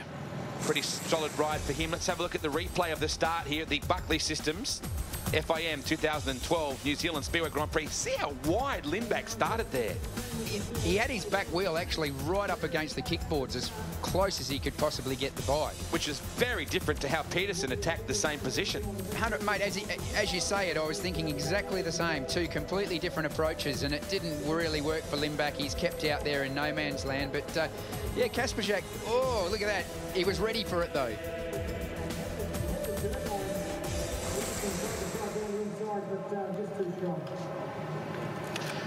Young Ty Woofenden getting a bit of a look at things. Let's talk about this young man. A wonderful thing he's doing to raise funds for cancer research in his home region. He's going to ride to the Cardiff Grand Prix on a push bike, Jono. Yeah, he's going to race at Wolverhampton on the Monday night, and Tuesday morning he's going to set off. I think it's a 138-mile ride over 2 days, which is about 222 kilometres or something, and it's all to raise money and awareness for cancer research. He's aiming to raise 20 grand, £20,000. £20,000, yeah. www.justgiving.com/Ty Woofenden if you want to check that out, or grab him on Facebook. He's on Twitter as well. Of course, we lost his dad, a wonderful man, Rob Woofenden, coming up on 3 years ago, and it's a very personal thing for Ty to make this ride and to raise funds for it. Yeah, and a great thing, it's a great thing for him to do, remembering his dad and raising money there, but also for him this year, you don't just jump on a push bike and ride 200 kilometres. There's a bit of training involved in it, so during the year he's going to be doing regular push bike rides and building himself up to it, so he's not sore and tired and worn out 2 days later to ride in the British Grand Prix. Yeah, absolutely. He also put it off being interviewed here for, I think, Polish TV, so we'll continue to talk over him because you may understand a bit of what he says, but I'm not. Yeah, no, he's... Emil came on the scene, he actually, in the last Under-21 World Championship he won, him and Chris Holder were fierce competitors. So it's funny now to see it. Emil's had a couple of knocks and a couple of years where he's... when he came on the scene for the Grand Prix, he surprised them all and finished third in his first year. He won 3 rounds. Mate, he was unbelievable. He was a sensation. Then he had a bit of injury which knocked him back down. I think he's fully fit again. Very good team around him, very good equipment. I think he's ready on the up again. Well, he was runner-up to Antonio Lindback at Terenzano in Italy last year in the 2012 season, but really struggled throughout that season. 75 Grand Prix heat race wins. Of course, as you said, he was back-to-back World Under-21 champion 2007 and 2008. Phenomenal rider, that is for sure. And he was also known for that amazing heat race we had here last year with Jarek Campbell, heat number 19. They were bar to bar. Remember that? It was a great race, but they both gave each other room, and at the end of it, they patted each other on the back, and that's the sort of stuff I love to see. They're like fighting tooth and nail, and then at the end of it, sort of look over and give the bloke that you've just raced against a little pat on the shoulder, and off you go. It was Remember great. too, he came together with Nicky Peterson in turn 3 and 4 in that very controversial heat where Nicky went down. There was a bit of a rut forming there in turn 3, and Emil ran right through it and shot forward, and there was a bit of contact, and down went Nicky. So Emil will remember this circuit very, very well. But of course, they've got a busy schedule ahead of them. 11 rounds. You've got the Speedway World Cup that comes in here as well. Track being prepared for us just at the moment, dropping down some water and also being lightly graded. So a big schedule ahead of these guys. Not only the 12 rounds of the Speedway Grand Prix, not only their commitments with Speedway World Cup, but they've got British commitments, they've got Polish, Swedish. There's a lot of commitments for these guys all over the world. Yeah, it's not unusual for these guys to do 100 to 120 meetings a year. In a lot of other disciplines in motorsport, you'd ride in Grand Prix and do some testing. These guys ride all the time. Let's go down to Steve Brandon, who's with Andreas Jonsson. Andreas Jonsson a win in a second. Good solid start. Yeah, not too bad, Well, I got 1 point more than last year, so I'm pretty happy at the moment, and that was my goal, to just get a good start of the season, and so far it's been okay. And that was with 3 more rides than you've already had. 3 to come. Track starting to make some dirt, and fortune's going to favour the brave on the outside when we get there, I think. Yeah, I hope so. I think the track will get better and better, and the racing will definitely get better and better, because it's hard in the beginning of the meeting to do something, even if I was lucky there and could pass a few people. But yeah, I think that the track will just get better and better. Great atmosphere and a nice warm day as well. It is, especially in the leather. It's pretty warm. I mean, for the guys, other side of the world, to kick off the season or the World Championship season, it's a lot different than it's been in the past. Definitely, it's a good idea to come here in the beginning of the season. Definitely when it's like -10 in Sweden, so it feels much better to be here at the moment. But yeah, it's good to get a nice start like this. 3 more to go. Keep up the good work.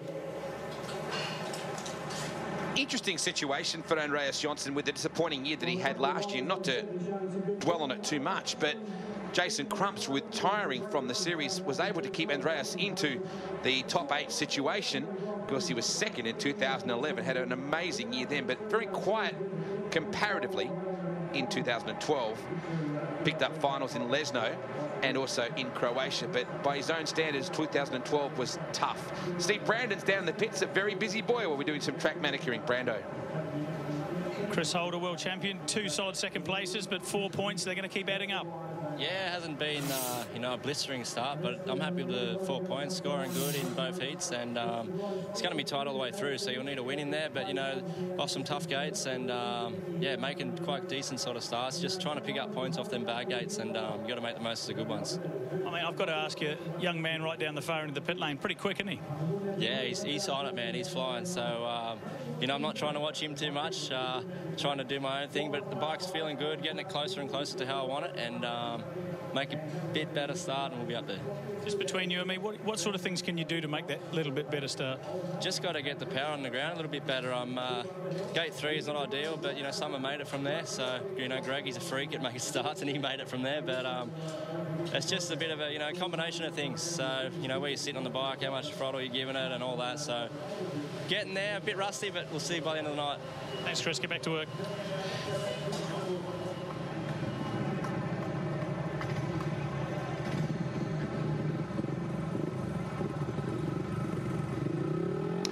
Interesting too that Darcy Ward and Chris Holder will both face Gate 4 starting positions in this round of heats. So it's interesting now to switch things around. It's easier to get those good launches from the bottom, but someone's going to have to make it work from the outside here shortly, Jono. Yeah, or make the most of it like Andreas Johnson did, where he come out of there and made a really good couple of laps and made it up. Just looking right now, you have to get right up on that outside groove. This will be Darcy Ward's big test. Can he make this work? And he is elbowing up against the wall. In fact, he's almost on the first level of the grandstand. Yeah, and what happens now is, as well as we get into the meeting, there ends up with some ruts. See the rut right next to Darcy there that he's trying to stay out of. He's trying to start in a fresh bit of the track. How can you concentrate with that going on, Jono? Seriously. I don't think they're really worried about the girls out there, mate. They're trying to win world championships. You would have been watching. Would I not? Much. Sort of, maybe. But no, some guys will pick a groove on purpose. They'll dig a fresh groove out that's not too deep and line them up in a straight line. Other guys, like Darcy at the moment, wants a fresh bit. Here's the lineup. Bunyan, a good chance to get more points. Time's running out, Antonio. Got to get on it. Golub's solid. The excitement machine of the event so far. Thomas Golub, obviously, as well, wouldn't have read all the press or heard the interviews, obviously being Polish, and he won't care what they're saying about Darcy Ward. No. He's not going to listen to this young hotshot that's up and coming. He's Thomas Golub, get out of my way. He might have to have a quick look into his right in a minute. I think you're right there, but he won't want to give an inch. You know what? The universal language of getting blown by might be just introduced to him, but, you know, Thomas was solid here at this event. Remarkably, he was one of the standouts here last year and didn't make the final. He was knocked out in the semis, Golub. I fancied that would be a major upset this time as well. Lindback, we're getting inside the goggles. Here we go. Set for a start. Heat number 9. Bunyan, the Kiwi, best chance for a good launch. Golub solid out of 3. Lindback, your leader. Here comes Thomas. Here comes Thomas Golub. Oh, through there. Lindback made a little mistake there. Golub come through. Freshly prepared track, as you said. Golub's going to have that every time he's out there. Oh, Darcy Ward there trying to cut back there on Lindback. Look at him, he's lining him up. At the moment, too, he's completely filled in. Won't even be able to see where he's going. Here we go. Ward putting the screws on Lindback. The crowd erupting here, and he's into second. And that is critical. Oh, Antonio getting now. Lost it. Lost it. As quick as he passed him, he missed the corner and lost it. And Antonio was not going to give him that opportunity back, that's for sure. A lap and a half to run. Golub supreme. This man's a weapon, isn't he? Like you said, the headlines mean little to him. Ward coming back at Antonio, all over the back of him now with 1 to go. Screws it in. Can he get the run off 2 here? No. Antonio strong. Darcy, one more look. Is there time, Jono? No, and with the track just being prepared and watered there like that, so I think that caught Darcy out. Great that he made the pass there on Lindback, but then he was going too fast in the bend to hold it up and not drift off the line. Red and white. It's a sea of red and white here for Thomas Golub. He's ice cold. I just love the way he operates. He's devoid of any emotion, isn't he, when he's on that bike? Mate, he's here for business. He's only here to make friends. No. Is he here for business full stop in general? Because he just seems to be like that right across the board. He raced a fair bit of motocross, even in Spain this year during the off-season, and won a couple of races. 3 points for Thomas. Lindback locks in 2, and that was critical for Darcy to have a crack. Bunyan just missing out on that one. So Darcy now will be equal second with Golub, but Hancock yet to have his third ride. I find that really funny about Thomas Golub doing a motocross meeting in Spain. Can you imagine the local Spaniards doing their club event and then Golub coming in being as serious as a heart attack, rocking up with his motorhome, 35 mechanics, 14 bikes. That'd be funny as. Here's a look at the restart once more. And Darcy just could not make gate 4 work. Golub certainly was strong out of 3. Switch back on Antonio. Good night. Dr. Golub is in the house. Yeah, Limback had it there. He's sort of made a great start, as we can see, and then these ruts on the inside caught him out. Watch this here. He just lifts off the inside there. Golub capitalises on it, and no looking back there. But Darcy made a really good start, but see, he went so fast into the corner and straight across where they boarded the track. Lucky to stay off the fence there. 152 Grand Prix ridden for Thomas Golub, 22 Grand Prix wins, a career average of 12.42, and of course he was the world champion 2010 with a remarkable 15-point average. Clinical. Yep, doing very nicely indeed. All white except for the black and green monster hat, of course, as we prepare for heat number 10. Hampel finally gets a crack at an inside gate here, and right alongside him is the 2011 world champ Greg Hancock. Throw in Lindgren and also Ty Woofenden, who faces the steep challenge of gate 4. Yeah, and off gate 4 there now, he's... Hancock, solid, leading at the moment. Doing okay, needs to step it up. What a debut for Ty in 2013. Looking strong. Gate 4 could be a challenge. Gee, Hampel against Hancock on the inside gates to be exciting here. Yeah, brilliant. But look at this here. You see that Hampel is actually... The other guys have all been pointing to the inside of the track. Hampel's actually pointing, if anything, out towards Hancock. Waiting for the tapes. Heat number 10 of the SGP for Buckley Systems. Great start from Woofy, but look at the inside. Hampel. Hancock into second. Lindgren. Here comes Fast Freddy on the outside. Can he shut the door on Hancock? They're bar to bar into 3. Good ride, Freddie Lindgren. Great turn there by Freddie when he was under pressure, but Hampel out in front, lightning fast. Ty's going to even have a crack here on the inside of Greg Hancock. Interesting now, you had Darcy Ward who won the first 2 that only managed 1 point in his third ride. Hancock is looking down the barrel of a similar situation. Lindgren checks up a little bit. This could be exactly what Darcy Ward needs for Greg Hancock. Well, it's exactly what we need. We've got to keep it real close as we can and keep it exciting. Hampel out in front. Yarrick Hampel. Great ride for him. Got a nice little buffer with 1 lap to go. Phenomenal rider, this guy. Unfortunately, broke his ankle last year. He missed 5 rounds. Woofenden coming back at Herbie. Final corner coming up. Hampel clinging to the curb like it's his only friend. Nice job. Checker is out for Yarrick. And second will be a lively Freddie Lindgren, and Hancock will be disappointed with 1 point only. Woofenden, unfortunately, missing a point in a classy heat race too. That was tough. Yeah, you know, they're all pretty tough, but yeah, you got to look at Hampel there. Took the best of the situations there, but Freddie Lindgren, pretty impressive. Yeah. Mate, you and I have talked a lot about him. Let's have a look at the point situation. Hampel, a valuable 3 points over Lindgren and Hancock. He won his first Grand Prix last year at Stockholm in Sweden. What a great championship round for him to win. After 52 events of trying, he finally got that win. And he was strong again 2 weeks later in Copenhagen. So he's starting to find some form. He's certainly been around the game long enough to do that, Jono. I really rate him, Freddie Lindgren, and I don't think he's shown his full potential in World Championship Speedway. He's been a top rider in the leagues, top of the British League, top of the Swedish League. He's been great for years and all of that. But this level, we're yet to see the best of him. Hammer time. Hampel cracks the throttle open. Very good launch on Hancock. But this big ride from Lindgren, particularly into turn 3, not so much there. Turn 3 was where it took the big deep voice to stay on the outside of Herbie. Yeah, definitely. Coming off this next second bend, as he's going around the outside there, it really narrows up the gap. Look at this where he's coming down. Greg's just in front there. You'd actually almost have to breathe in to come around the outside of Greg. Great shot there, but mind you, if there's ever going to be a rider that won't take you out, you have the confidence to ride the outside on green, wouldn't you? Yeah, Greg will push you all the way, but he doesn't take people out. So, you know, sometimes that goes to his disadvantage. The guys know that he will leave them enough room. Hasn't hurt his World Championship aspirations too much, has it? Hampel throws the lid on. Great job for him so far. We go to heat number 11. This brings Budanov to the outside gate, and it throws Nicky Peterson into gate 2. Nicky desperately needs a win here. Desperate for points and off gate 2. Hang on. Yeah. Yeah, brace yourself.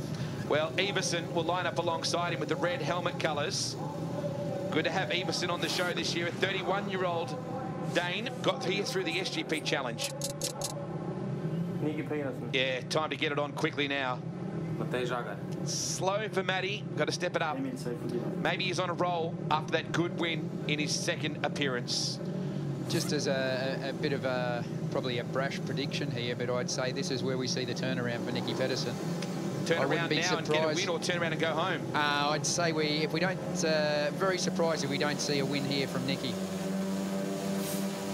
Gee, they held him a long time. Good launch from Nicky, right alongside him. No, nothing in it between the two here. Now Peterson will swap to the bottom, as you said.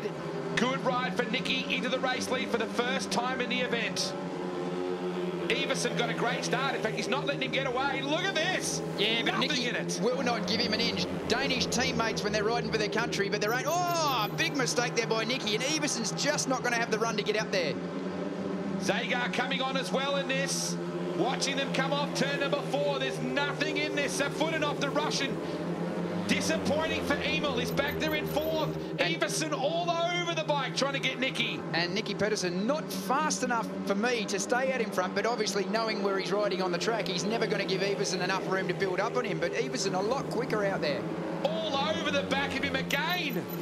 He's going to have one more crack. Here comes Everson. Nicky steadies the ship just a bit. Final corner. Oh, Everson has the big crack on the outside. Why not? What a finish here. Oh, nothing in it.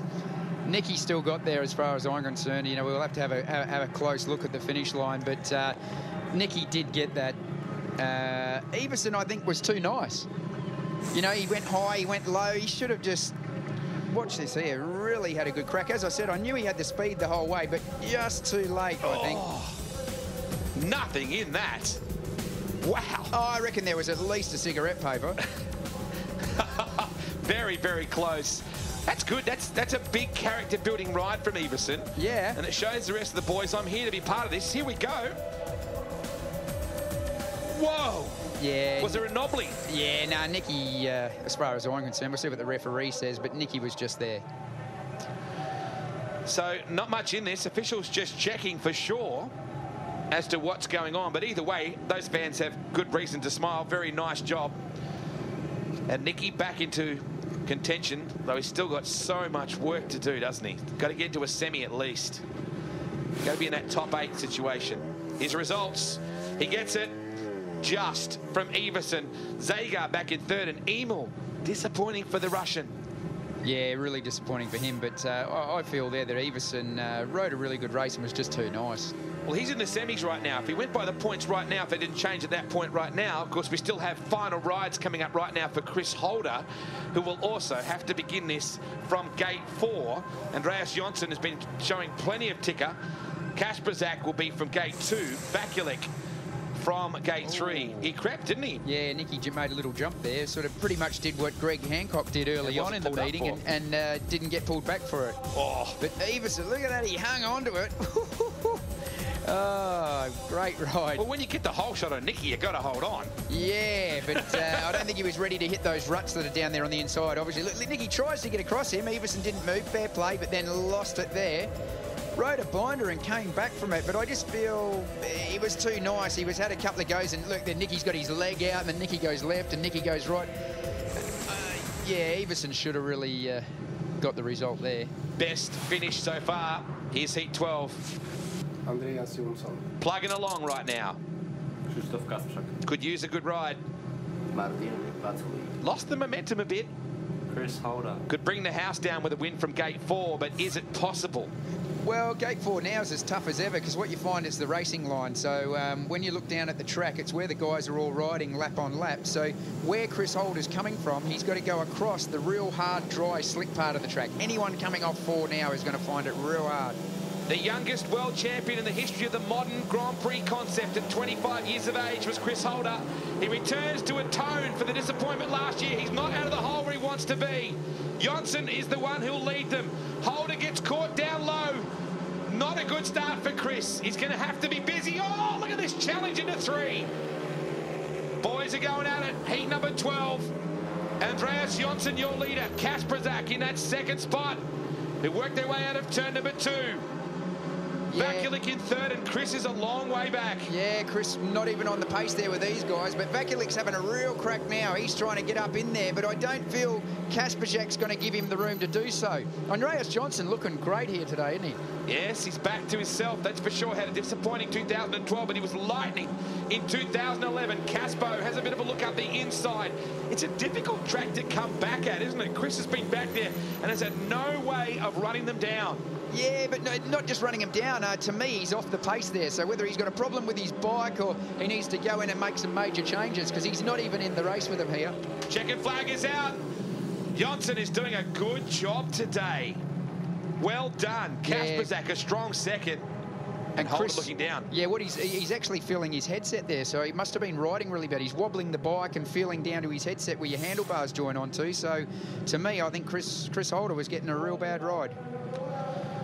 Andreas Johnson back into very good touch. As we said, second in 2011. 8 GP wins, 113 Grand Prix he's contested, so he's been around quite a while. 3 points for Andreas. Kasperzak 2. Vakulik picks up the single. And here's how they look now. We reshuffle with everybody having each equal rides. Johnson goes to the top. Gollop, Ward and Hancock, your top 4 right now at the SGP of New Zealand.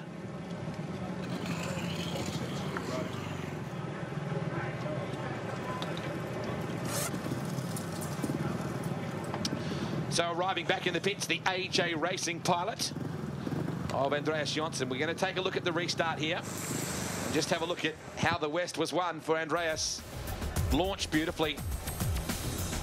Gate 4 is so difficult to get out of. It's been proven. Kasperzak, nice ride from him. Nice, literally, with knives down his leg. And here's a look for the top, Jono. Yeah, Chris Holder, he got moved a little bit wide there, went for the cunt back, but just the whole race wasn't right for me. I think there was more than an engine problem. There was a chassis problem with him there.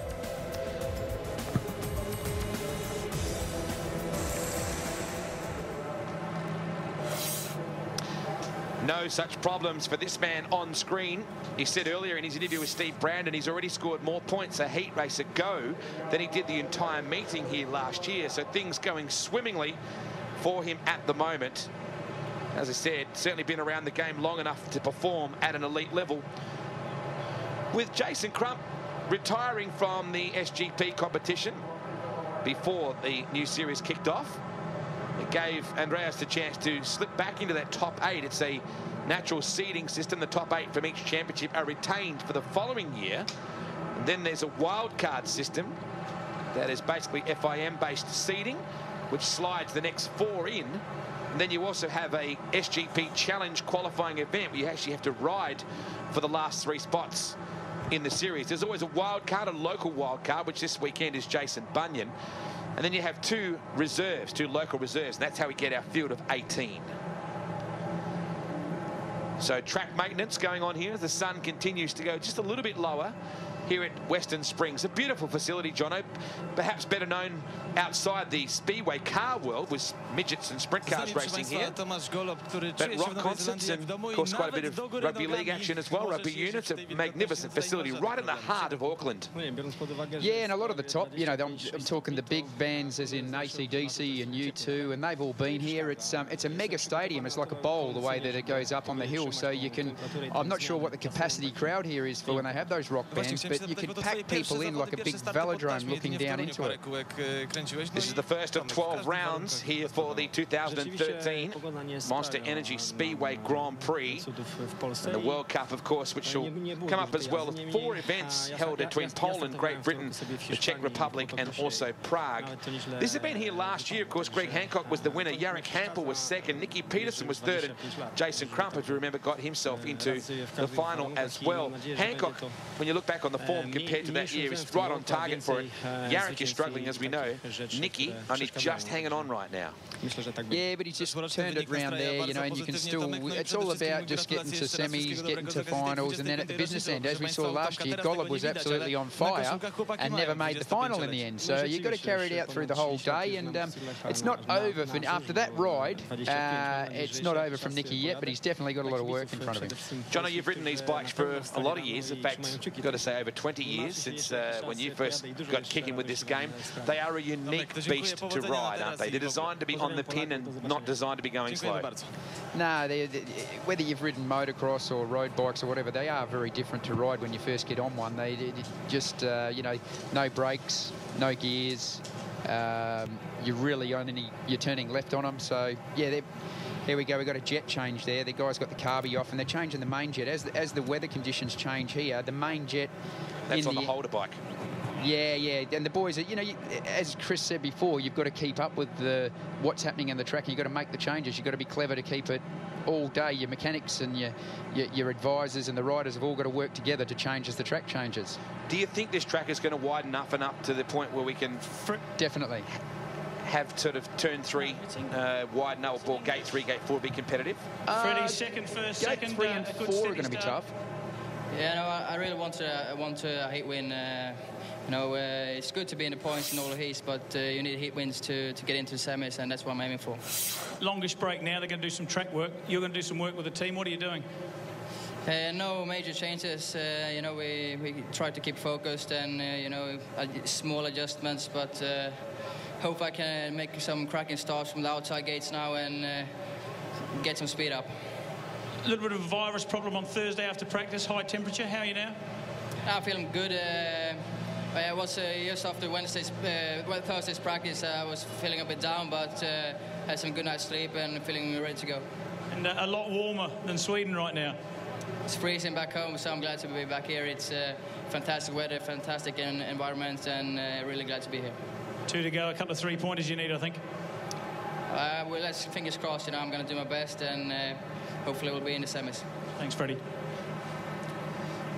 Interesting too, Jono, how many people are actually coming off injury coming into this event. Look at Holder, who certainly had his injury back in October last year and has been pretty well off a bike for that entire time, except for an event he rode just recently at Undira, where the best pairs event that his younger brother Jack actually went on to win. But you look at Andreas Jonsson, you look at Nicky Peterson, both of them came off injuries from crashes only a few weeks ago. Yeah, well, with the Grand Prix starting so early, the guys are trying to obviously ride over their winter, so over January and February, but you just got to make the best of what you got. One of the superstars of speed car racing around this particular circuit is right now with Steve Brandon, Brad Mosen. This guy's a gas-it-up racer on 4 wheels, Brando. Brad Mosen, BSL, midget car driver, a couple more wheels than you're used to, but these guys do a pretty good job, don't they? Yeah, they do. It's good to be a spectator for once, and I mean, these guys are just awesome. You know, it's good to watch, and I mean, they just throw it in with no brakes. You know, that's crazy stuff, and you know, it sort of makes our stuff look a bit tame. You know, but you know, I'm really enjoying it, and you know, what a great thing for Auckland and Western Springs Speedway. A lot of parallels, though, for people, you know, for 4 wheels, 2 wheels with Speedway cars. A lot of sort of sideways action and trying to find grip, just like these guys. Yeah, I mean, I can relate to a lot of what's going out on the track right now, you know, with trying to find grip on the surface and stuff like that. And, I mean, all of these guys, they're pretty much, they're running pretty similar setups and stuff from what I can see. And, you know, these guys just throw it in, you know. I mean, the bikes are one thing, but the guys are just mad, you know, and it's awesome to watch. I mean, your impressions of it, first time you've seen a really big time Speedway meeting? Yeah, I came to this event last year and I was just blown away, you know, not only the scale of the event, but just how well organised it all is and how popular the guys are with the crowd. You know, people from Poland coming down to watch and they're all going mad in the stands and stuff, and it's really cool stuff. And, you know, it's just sort of a step up from what we do here at Western Springs, and yeah, it's just really cool to be a spectator and just to see it all and relax for a change. Seen them have 3 rides each. Anyone you got money on? Any of the monster guys, I think. Number 6, he's my favourite, but yeah, I don't know. We'll see. Thanks for your time. Thank you. Brilliant. Yeah, Brad Mosen with the big monster claw on the helm, on the hat just there. He's a gun around this place on 4 wheels, that's for sure. Interestingly, with this year as well, the number 4 top 4 ranked riders in the championship this year are all world champions, Jono. That's fairly rare. You look, of course, at Nicky, you look, of course, at Greg Hancock, look at Thomas and Chris. Yeah, it's unbelievable. That's why we say it's never been stronger. Well, I don't believe it's ever been stronger. I think we're going to go down to Brando's. Very busy in the pitch right now. A lot of people down there enjoying the action, Brando. Ben Townley, Josh Coppins, I won't mention the South Island thing there, but you're two international motocross riders. You've been in big meetings yourself around the world, but a World Championship event in Auckland's pretty cool. Yeah, it's awesome, mate. It's great, obviously, for the sport, just for motorsport in general, but for motorcycling, it's great to have it here and to be able to be here on the sidelines. And, you know, it's pumping my heart. The adrenaline's going just watching it. It's a great sport, and you never know who's going to win. 4 guys out there, and they leave the line, and you really don't know, so it's cool. And Josh Coppins, for you, I mean, a lot different to motocross, but some parallels, but you're all as mad, aren't you? Oh, I don't know about that. You know, these guys, they're racing pretty close out there. It looks good, and I'm enjoying every minute of it. It's, like Ben said, you don't know who's going to win. It's awesome. Just, you know, from a crowd perspective, the reception's very good for these guys, international stars. Yeah, oh, no doubt about it. We were talking about that earlier. I would have loved in my time that we could have had a World Championship round in New Zealand. I think we both would have been able to do that. Would have been great. But you talked about madness. We have brakes. You know, they're a lot healthier to have brakes on a motorcycle. It's a better way to stop, is it, Josh? Yeah, no, it's the way forward, I think. Yeah, no, I'm happy I got them on my bike. All right, well, you enjoy the rest of the action. Thanks for your time.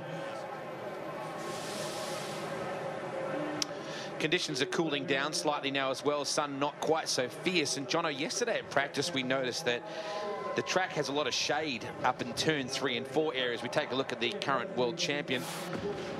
We had to look at what's coming up in this bracket. In good touch, isn't he? Hot and cold right now, Emil. Not about where he needs to be. One more win to make it good. Definitely a change required. Flying. Showed a bit of ticker in that last ride. In good touch is AJ. An encouraging start, Jono. Greg Hancock. Yep, all things good on Planet Hancock. Gone off the boil a little bit, Martin. Needs to step it up. Has struggled a bit, I think. Not quite as fiery as he was at this event last year. Solid. Starting to show some good touch. An early point early, needs to get on it and get another couple now. Nicky struggling. Got that win before, but it was desperately needed, wasn't it, Jono? Yeah, I think from there we'll see a lot of different stuff now. He's obviously made some changes where he is competitive and he is out there and had a win, and he knows that he can't really drop any more points to, or if at all, any to get into those semis. A gate 1 situation for Chris Holder here, Jono. Critical. Yeah, he's got to capitalise on it. You know, he hasn't had a bad meeting, but he hasn't set the world on fire. Let's take a look at the gate wins here so far. No surprises there really at all, is there? One off gate 4. Well, gate 2 has certainly been strong. We know gate 1 is looking good. Holder will need to capitalise on that as he prepares for this one.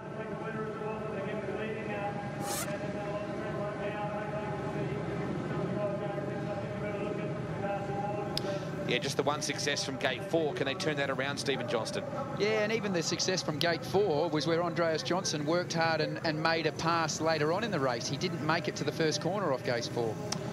On screen, very talented young man, the Russian Emil Sefudinov, 23 years of age, had not the best season by his own standards last year, but still ranked inside that top 5. You got a number from 5 to 1. You know you've done well the year before. Yeah, no, he's a goer, and he's another guy that that trains fiercely on the motocross bikes. He's looked after by KTM in Europe, and he's riding constantly in the motocross over the winter. He loves it. I was watching the guys walking the track before introductions earlier today when the event was people starting to file in, and all the guys did it. They walked the track. Chris Holder was stopping, signing, meeting fans, smiling, having photos, very relaxed. He'll need to step it up from here.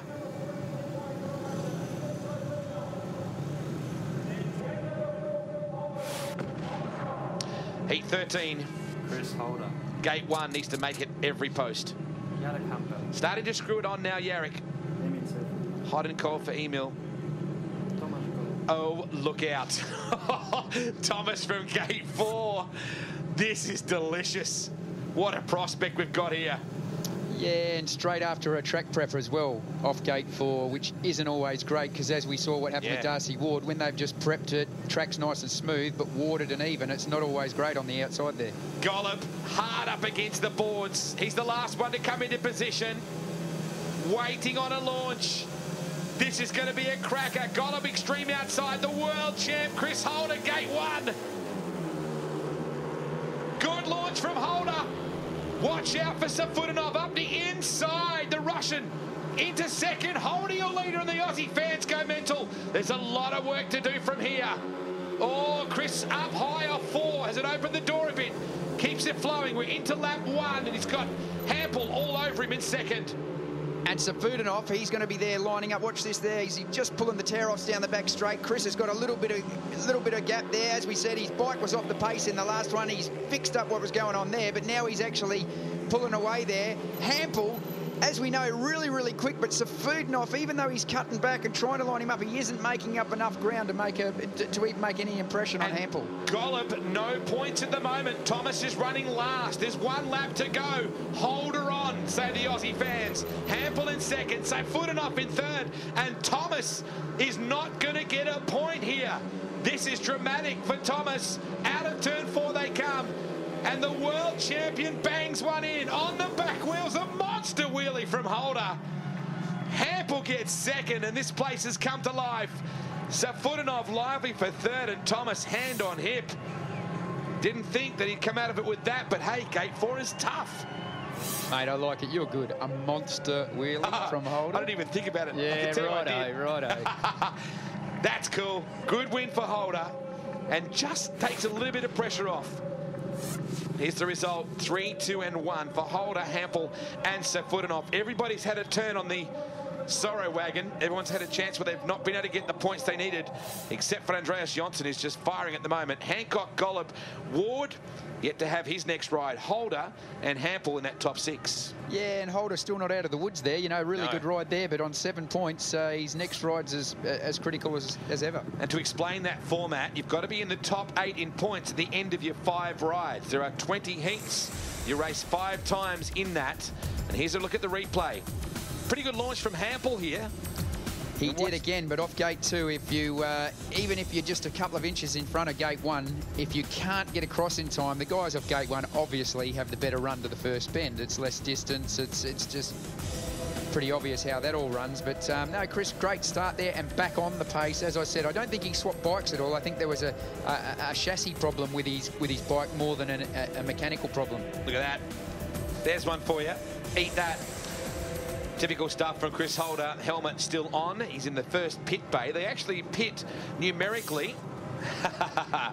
Looking good so far. The Aussie fans plenty to enjoy after that. That Aussie flag was getting a bit of a thrashing on that lady's shirt, that's for sure.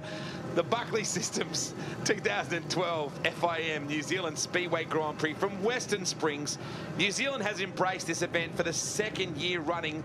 Great crowd here. Folks, if you're watching from home, next year, get over. It is an amazing event. The people of New Zealand show a lot of hospitality, and they're really embracing this form of 2-wheel war. Here's Heat 14, the lineup. Needs to get a big one here. The man of the moment so far. Everson looking tough. Darcy Ward. Oh boy, Darcy trying to convert gate 4 to something solid after Golub couldn't do it. And Holder struggled the previous one as well. So from that gate 4 position in that previous group of heats, I mean, this is the cracker right here. Can your boy, can Ty get up for a big result, the Milo man? Definitely, mates, and you know, once he's out of the start, to make the most around that first bend and be aware, which he is, of those ruts, not make any mistakes and let the guys coming down the back straight get there in front of you. Great shot of little Woofy. As he prepares to go to war, he gets out of there beautifully. Woofenden gets the whole shot. Johnson goes to the middle. Oh, nothing in it there with Everson as well. Down to turn 3 we go. Ty Woofenden, your leader. Lord. Oh, this will be interesting. Ride it down. Yeah, to me, that's going to be a tough decision to the referee. But the way it went in there, it was Darcy that actually picked up. And Everson, I think, went down. Yeah, Everson went down, but, you know, when a guy in front of you, as we said before, these things with no brakes, sometimes you have to take avoiding action because the guy in front of you think he's coming off or running into someone else. So that's definitely what appeared to happen on the replay. Watch Everson going around the outside. Look, he sees that. Yeah, Everson laid that down because he was trying to avoid a contact. So how did, but look what Darcy hits a rut here, very much like Safutinov did. He washed off speed here. That's a great piece of riding not to take Johnson completely out there. Oh, Darcy did a great job just to hang on to it. That's no doubt of that. But, you know, you do feel for Everson here. He's starting to have a run around the outside. You see everything. I mean, it happened split second, but you see it in slow motion when you're on the bike. So you're watching where you're going, but you're obviously very aware of what's going on around you. Watch you see how Darcy then pulled the bike up and didn't absolutely spear Andreas Johnson. Was great how he did it. But now, what are we looking for here with these lights, Jono? This is an exclusion light we're looking, are we? Yeah, and once whatever colour light comes on, that rider is excluded. And as there is a stoppage of the race, the rules go that the rider causing the stoppage of the race will be excluded. So the yellow light... They've excluded Everson by the sound of it. Wow. Yeah, so and he'd have a right to be upset there. You know what? That was very similar to the Safutinov and Peterson incident here last year in that same position. Watch Darcy Ward, the yellow helmet. He hits a rut, squares up, nearly nail. He does nail Johnson. And Everson dropped the bike. Because these bikes have no brakes, Jono, that's your only way of stopping, isn't it? Yeah, Everson, mate, didn't do anything wrong. I mean, as I say, he could see what was coming up. For Darcy to stay on the bike was great. The irony in the Wales sign, if you watch where Everson drops the bike, the sign says, drop by, leave stuff, be happy. Yeah. Not sure that he's dropped by, he's left stuff, but I don't think he's leaving happy. Yeah, but you know what happens as well? Over the years and over the seasons, you have some decisions for you and some against you. The best thing is to get on with it, get up, get back in. You know you've been done by. You know that it's a wrong decision, but you don't jump up and down and scream and shout. Get in, sort your bike out and get on with it because it's happened now. You ain't going to change the decision of the referee. Well, if you remember too, there was an incident involving Nicky Peterson and Chris Holder where Chris Holder was excluded last season. That led to an interesting little situation where Chris ran up and gave a bit of an ironic hug as we take a look at Ty Woofenden. And he's got to do it all again. I mean, he was out of the way of all the action going on and done everything right. There it is, keep full throttle, written on the back of the pit bay there for Darcy Ward. It's an adage he lives by, that's for sure. He definitely does that, yeah. So plenty of controversy here, a bit of drama as well you would expect for the Buckley Systems 2012 FIM New Zealand Speedway Grand Prix. Plenty of Aussie pride here. The great part too is it's not often you see Aussies and Kiwis united. As you know, between New Zealand and Australia, it's a fierce sporting rivalry. But the Kiwis here very happy to see the Aussies do well. I wouldn't have gone that far, mate. Or you should have seen me dancing in the casino last night. Yeah, well, that hardly surprises me. You tend to have that universal appeal, don't you? Darcy Ward, the Loose Kid Industries gloves that he wears. Loose Kid, fairly appropriate. He does wrap it on pretty hard, doesn't he? Now, the guys walk, for people watching this for the first time, John, the guys walk like they're all battling a leg injury. They've got a big steel shoe on that left foot. How does that work and what does it do? Well, on your right foot, you've got a pretty standard boot with a heel on it and sort of a square heel, so you can dig that into your footrest to hang on to the bike. But on your left boot, as you can see down there now on Darcy's foot, as it's curved up, it's actually, it is, as you say, a steel shoe. You put on a slipper that hooks onto the bottom of your boot and then holds on with like a leather strap. The reason for that is because if you've ever ridden a race where you haven't had one of these steel shoes on, going into the corner 60, 70, 80 mile an hour, you put your rubber boot down and it grips on the ground and nearly flicks up and rips your leg off. With a steel shoe, your foot can just glide and slide across the front of over the top of the track, and it just makes it easier to turn. Sounds like a horror movie when someone's coming up behind you in the pits on this concrete pit area, that's for sure. Very awkward to ride, to walk in, yeah, but without having one on and ride, they're a nightmare. Minute and a half to run to get the boys back out on the line, and Darcy Ward coming out there as well. So there is a time limit that exists here. There's about 1:20 left for these guys to get the tapes, Jono. How does that work? Yeah, from when the referee puts on the 2 minutes, then they do have a timer down there. You can see it from the start line. It's always, there we go now. It's on a 1:10, 1:09, counting down. If they are not at the start, ready to start within that time limit, when it gets to 0, they're excluded. Ty Woofenden from Scunthorpe in the UK. Of course, he was born in England, lived most of his life in Perth, Western Australia. His dad rode as a resident at Claremont Speedway for so many years. And you know what the really cool part is? Ty finally won the Rob Woofenden Classic this year, just gone here in Western Australia. Won the race that honours his dad's memory. That must have been an amazing night, Jono. Yeah, Ty's won a lot of big meetings, but he was absolutely stoked and over the moon to win that one. And not just his dad's meeting, that's a track where he really learnt how to ride. Before he went to England, that's where he did 1,000,000 laps to set him up. Little Pinjar Park, a tiny little bull ring near near Wanneroo, in Neerabup in Western Australia. So we see Darcy preparing to go back after it. So we are missing Everson as a result of all this. The officials have excluded him from this. Hey, and Darcy Ward coming off gate 4 with no one off gate 3. It can change the whole aspect of going into that first bend. So there you go. Andreas Jonsson. Jonsson ready to get after it. Exclusion for Everson. Darcy Ward. That could have gone either way for Darcy. And very good that the officials deemed him not responsible for the incident. He gets a big wheel. He gets a loose launch off. Woofenden, your leader. Ward climbs all over the back of Jonsson. Here comes the Aussie on the outside. Jonsson on the back wheel. Into turn 3, bar to bar, and Darcy takes him on the outside. Jonsson comes back, and this is good for Ty. Great. He can get away while they do that. Great for Ty, because even though we know how fast Darcy is, why he's battling it out with Andreas Jonsson, it's letting Ty just get away and keep clear. Darcy needs to get at least 2 points out of this. He pulls the bike back across the bottom, comes after Jonsson. Ty is clearing out. Very good ride. The UK fans will be loving this. Darcy cannot get back at Jonsson. There's a lap and a bit to go. Going to require something awfully special for Darcy to pick up into second. And I don't think he's got it, mate. He's really tried his hardest, and the harder he's tried, the actual more ground that he's lost on Andreas Jonsson. Checkered flag at the ready. What a moment for Ty Woofenden. This young man will get the win, and well ridden, son, on the back wheel. You got to be made of Milo. He's chock-a-block full of it. I saw him drink half a tin of the stuff last night. Well done. The UK flags are up. The Pommy fans are loving this. And there'll be a lot of families in Western Australia going ape as well. Yeah, I'm pretty happy with that one, to be honest. Thought you might just be. Quietly. You spent the morning with him. You spent most of the last couple of days with him.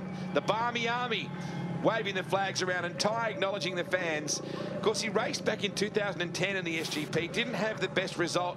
He's a lot more mature and a lot more, I think, determined this time around. He gets the 3 points. Jonsson 2 and Ward 1. Gee, the points will be very interesting now.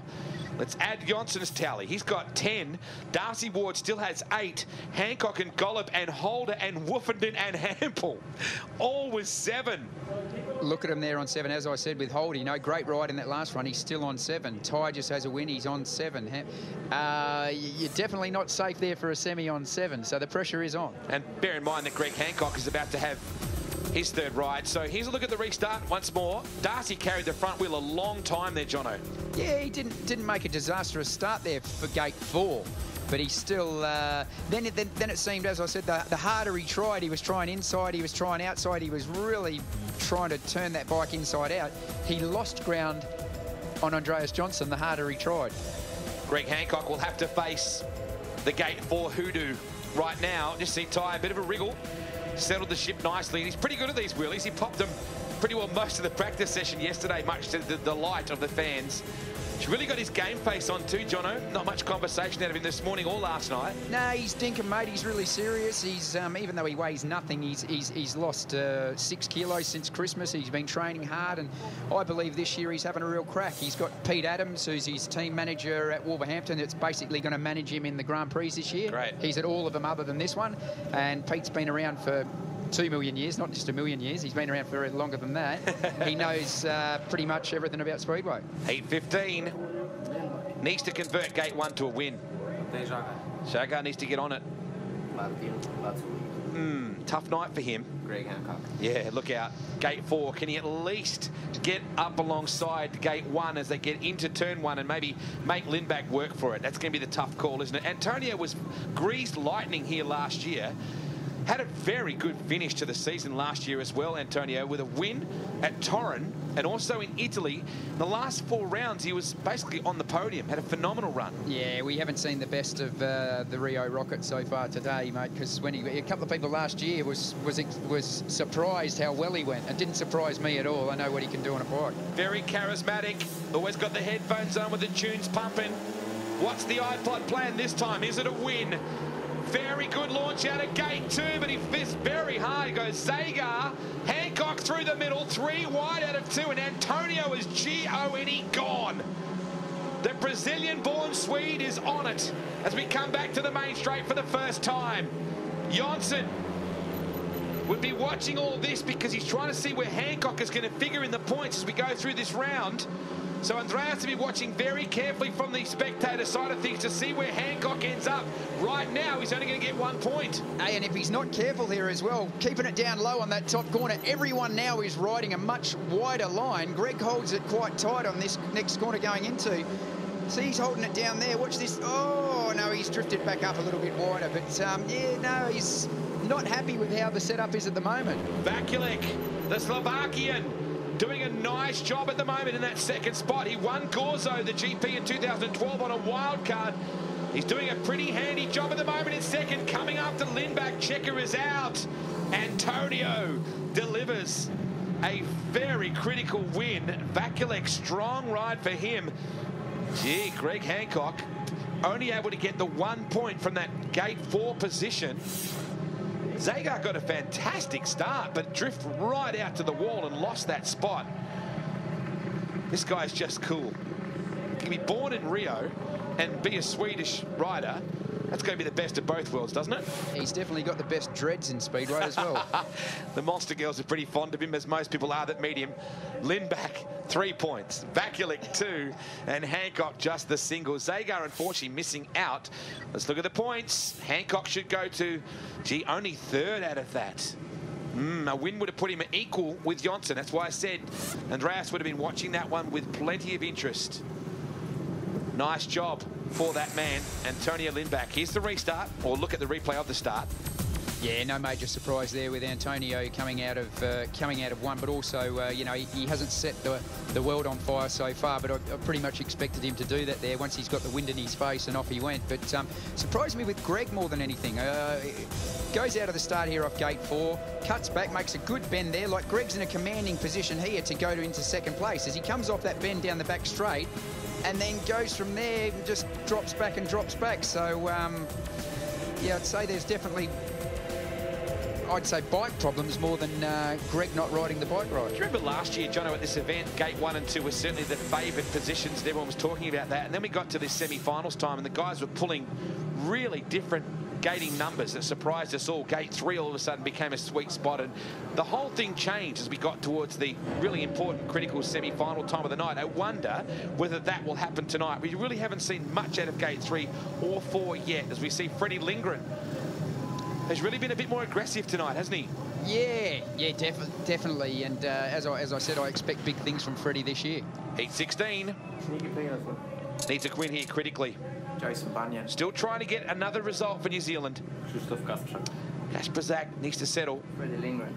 And Freddie, he needs to step it up as well. Right now, you can't afford to be around the 5-point mark because there's so many on 7 or 8. No, and talking about the gates, as we go on, the boys have just got to watch the weather conditions, and how they prep the track is a major part in all of that. Waiting on a launch. Peterson from gate 1 needs to make this every post a winner. Bunyan, great start for Bunyan. Lindgren came from 4 into second, make that 3rd. Bunyan's down. Jason Bunyan, the Kiwi, unloads on the back straight. We will go red here. And he climbs gingerly to his feet. Unusual place to crash too, halfway down the back straight, Jono. Yeah, look at Bunyan there. See how he looks like? He looks like the Michelin Man. He wears like an inflatable air suit. It's like an airbag they have in a car that's joined to his bike, and when you have a crash, it immediately explodes to a cushion to save you. It's watch this there. That wasn't Bunyan's fault at all. He got taken out there. But as he hits the deck, see, as he gets up, you watch his race jacket. Look, he's going down to feel it. Watch his front wheel. The footrest here of Kasperzak clips Bunyan, knocks him into the fence, and then see Bunyan there already. He's exploded. His airbag has gone off in his race suit.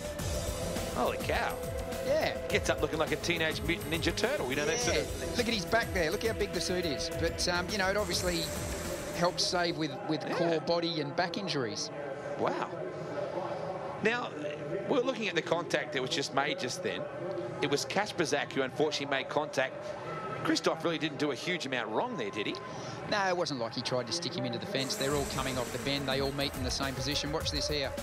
On the inside there, Kasperzak gets pushed out to the fence. It's a hard decision to make because even though Freddie lifts a little bit... Can I just tell you too, I think that Bunyan looked down at his bike there at a critical moment coming off turn 2, like there was a problem with that bike too. You just see him, his head just looked down. Oh, here we go. This is we just missed it. Caught it just a bit too far back. Freddie Lindgren came off. He lifted a little bit. Kasperzak, you know, you only have to...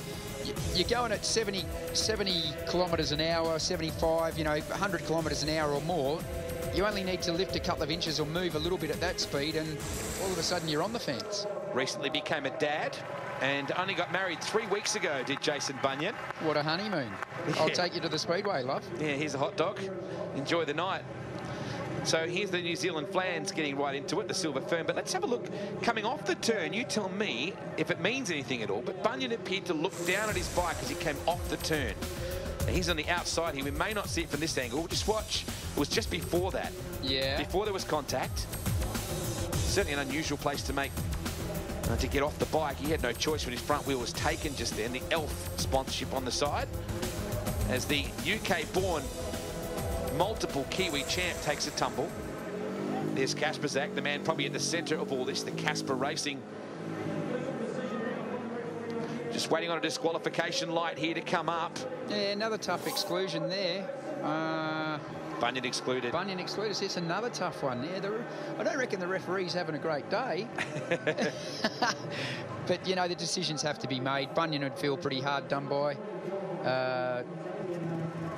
Looking at this racetrack at the moment, Jono, it's probably difficult to see all of the angle here, but turn 1 and 2 and right way down the back straight into turn 3 is bathed in sunlight. Then going into turn 3 and then coming right out of 4 down to the tapes is in complete shadow. There's a good example right there of what we're talking about. Does that make a difference to you just seeing your racing line or where any bumps are? Is that disconcerting? Definitely, because as you're coming into the corner, you're looking for the dark and the light patches in the track. You know, the dark patches being the damper, wetter bits, and the light patches generally being the drier pieces. There's Mark Plaisted, one of Aussie's best sidecar riders, enjoying the action and having a bit of fun. Also Mark Bassett there from Black Chrome Racing. Where all the guys, there's a New Zealand sidecar event on tomorrow. A lot of the Aussie fans are going to stick around and enjoy that action as well. So Kasperzak climbs back on.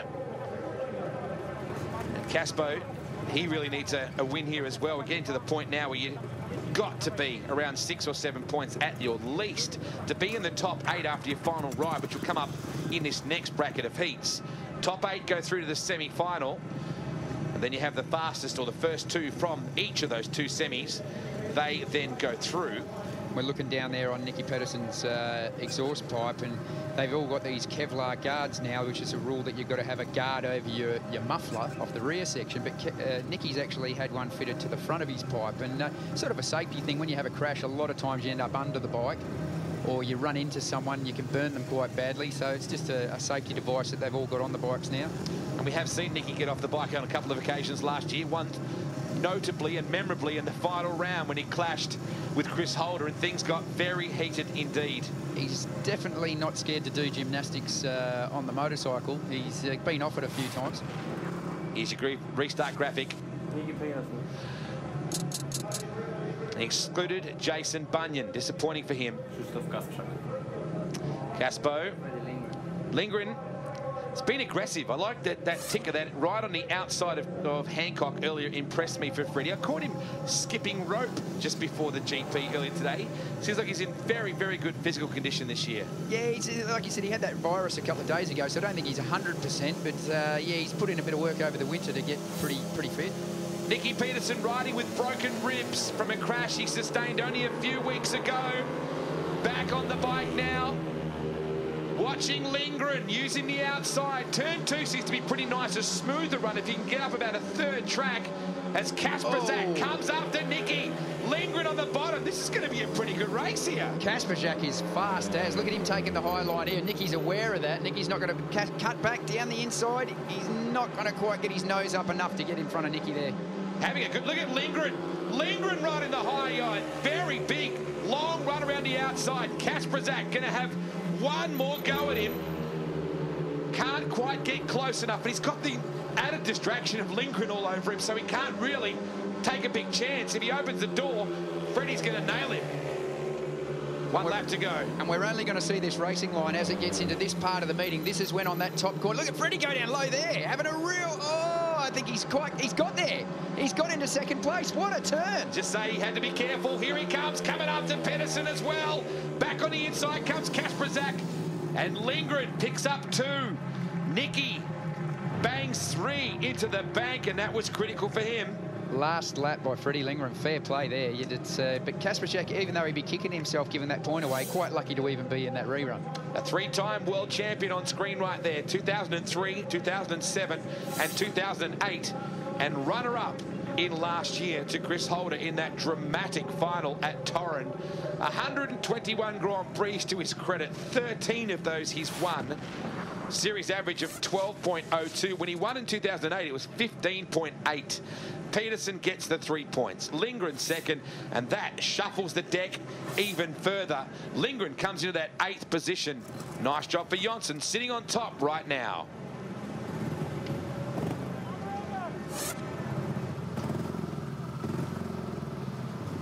NickyPedersen.com, the website where you can find him. He's got a very upright riding style, Nicky, hasn't he? Sits very upright on the bike. Yeah, and he's just so determined. You know, the way he sits on the bike, a lot of times he doesn't flow with it. He's wrestling it, but you know what? He's fit, he's strong, he's determined. Last year as well was like a shot in the arm, and it got him back up there. Again, it sort of proved to him and the people around him that he's still there. He can still do it after 2 mediocre seasons, back in fighting for the World Championship, and he feels like a kid again. Watching Lindgren go in the hard yards, certainly doing the long way around. He finally got by Kasperzak. Entertaining heat, considering we only had 3 riders.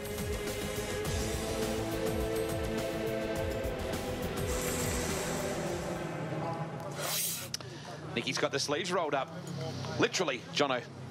Yeah, over the years he's had a few problems with arm pump, and he's had operations actually on his forearms, Nicky, to combat the arm pump problem. So he always lets his arms cool down and tries to relax before his next ride. You gotta love the Polish fans. They do really enjoy this. That, of course, was their second last ride.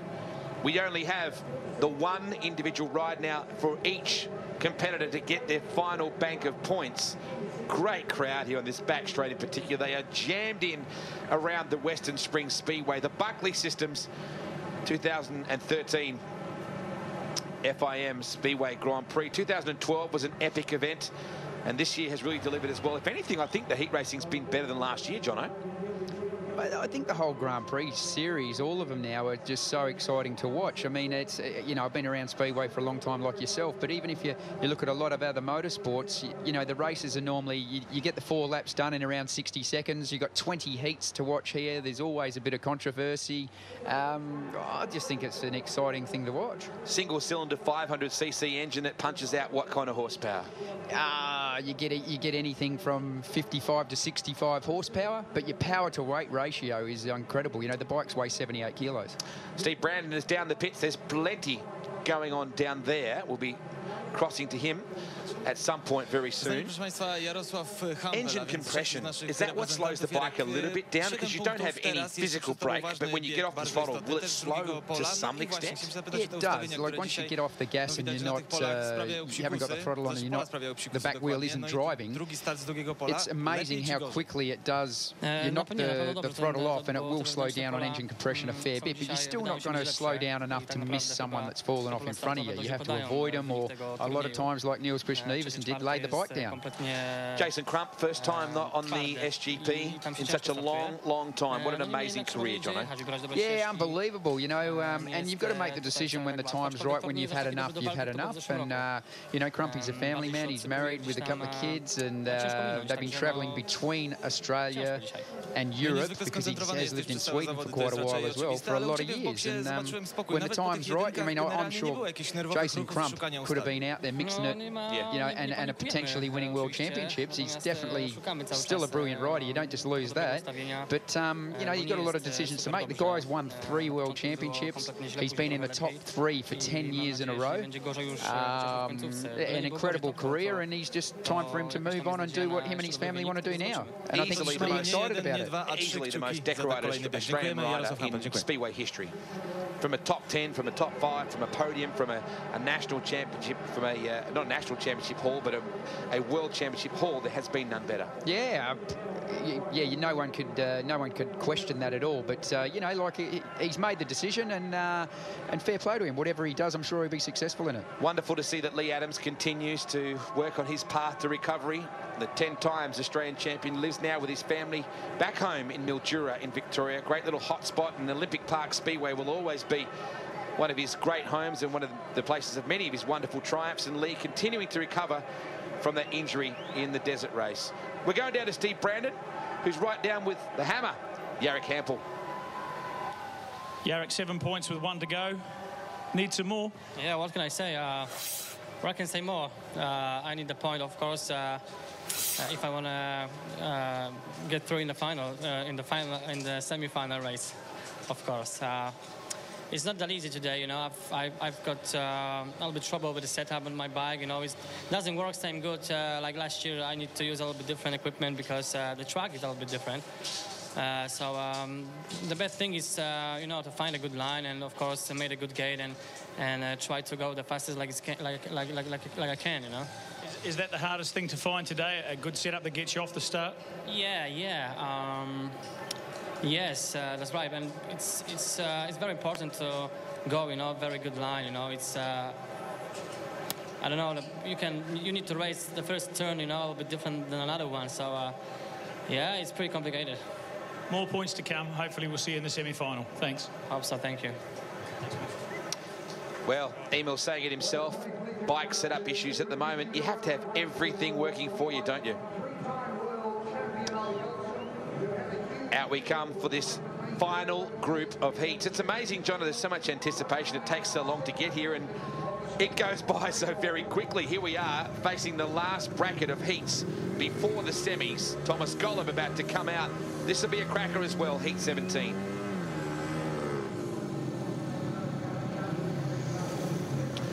So there he is on screen, Thomas Golub, a rare 0-point haul in his previous ride. He's coming out of gate number 1 here. 4th and final time, 5th and final time, we'll see him, of course, starting straight after the track grade. It's something he was cursed with. I don't think it works for you, does it, after every track grade? Yeah, it can work for you or against you. It depends. Some tracks, when they get really rough, it's great to be out there straight after a prep. Not particularly here today. The track hasn't really been a problem. A couple of little bumps, but nothing major what these guys can't handle.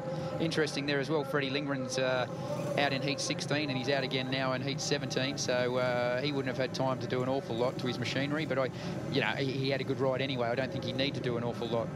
You would back Thomas Golub in this situation as he prepares for battle. Final ride for Thomas.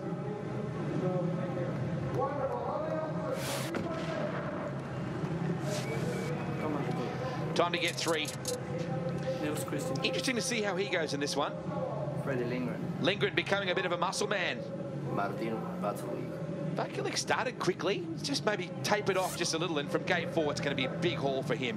Yeah, also there's Safudinov there, just watching everything that's going on. But also for BUCKLEY, he last year came in as a wild card, so no pressure on him, and did really well. Now he's in it full time. That can change your mindset. He's still a young fella, and maybe just the whole event, travelling down here to New Zealand, being a full-time Grand Prix member, you know, he's got a bit on his shoulders. Waiting on the launch, Holder watching, the current world champion.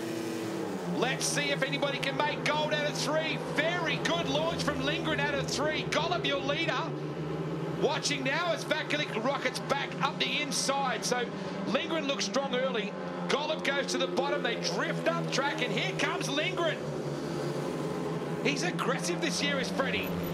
He's going to have a real go, but he needs to make something here from his last ride.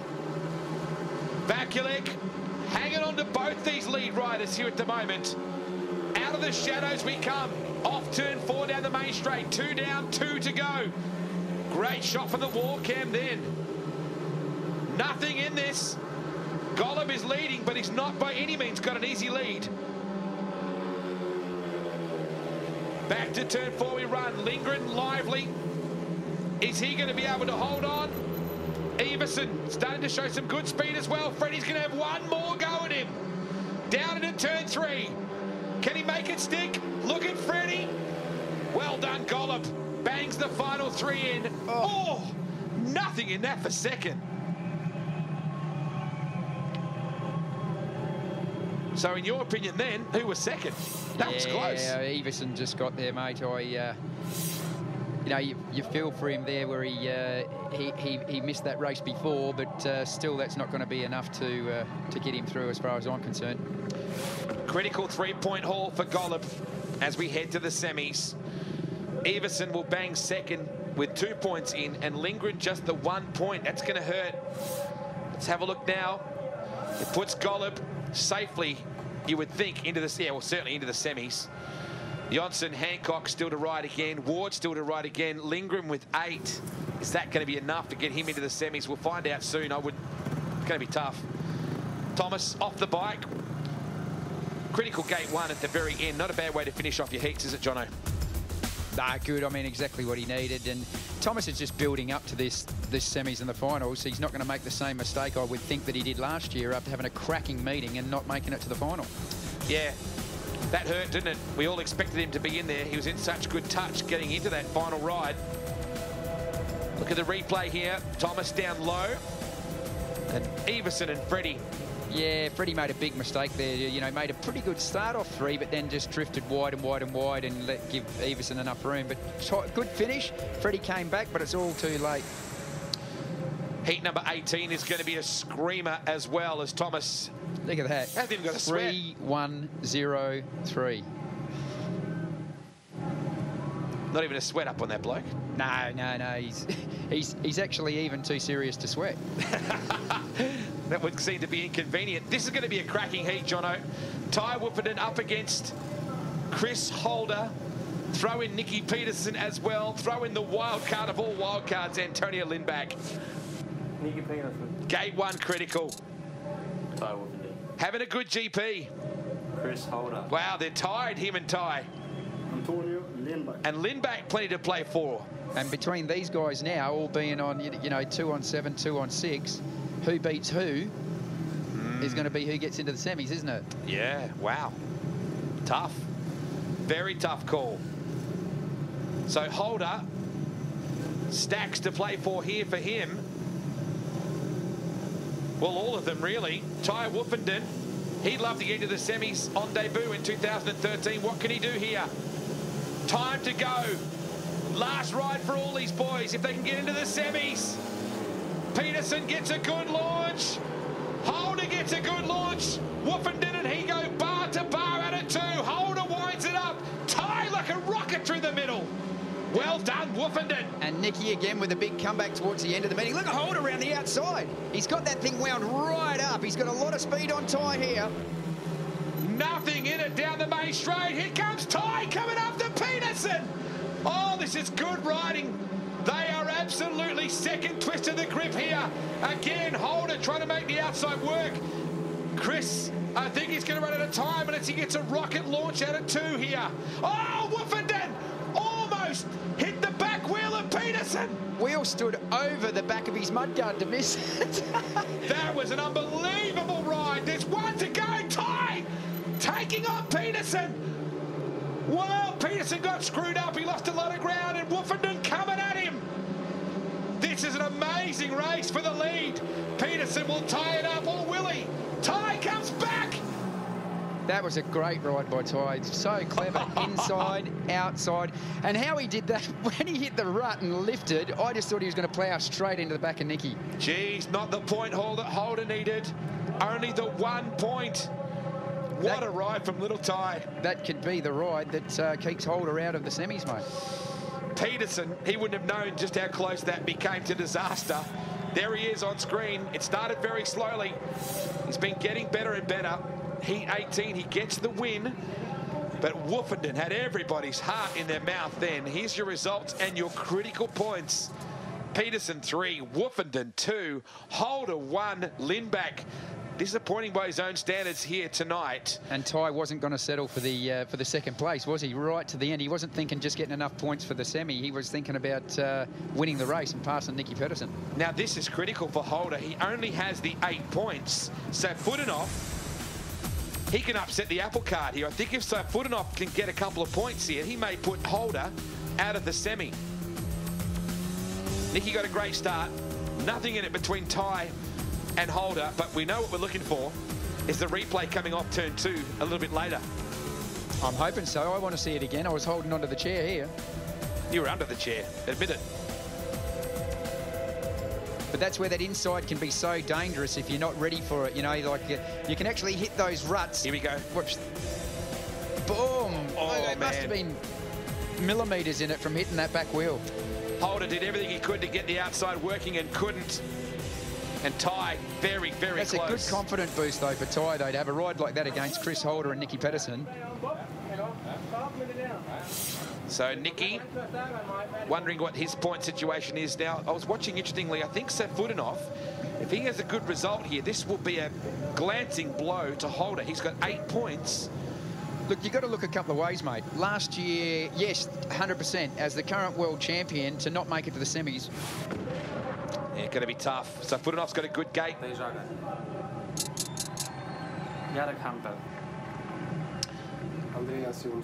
He's been rock solid, Andreas. Bunno, is he back? He is. So we're going to have to wait one more heat race to see whether Emil can get up there. The man in white has been the man to beat tonight. AJ, yes. Rocking the house here. Saying, as we were talking before, though, with Chris Holder, yes, a disaster if he doesn't make the semis, but he's made double the points he made here last year, yeah, and still went on to be world champion. So, you know, it's still a long season to go yet. Waiting on the start. Heat 19. Oh, off 3. Good launch by Zagar, proving that inside gate is the place to be. Hampel in second, AJ in third, Bunyan in fourth. Not the best start by Johnson, but you would think he doesn't have to do a huge amount to get himself at least into the semi.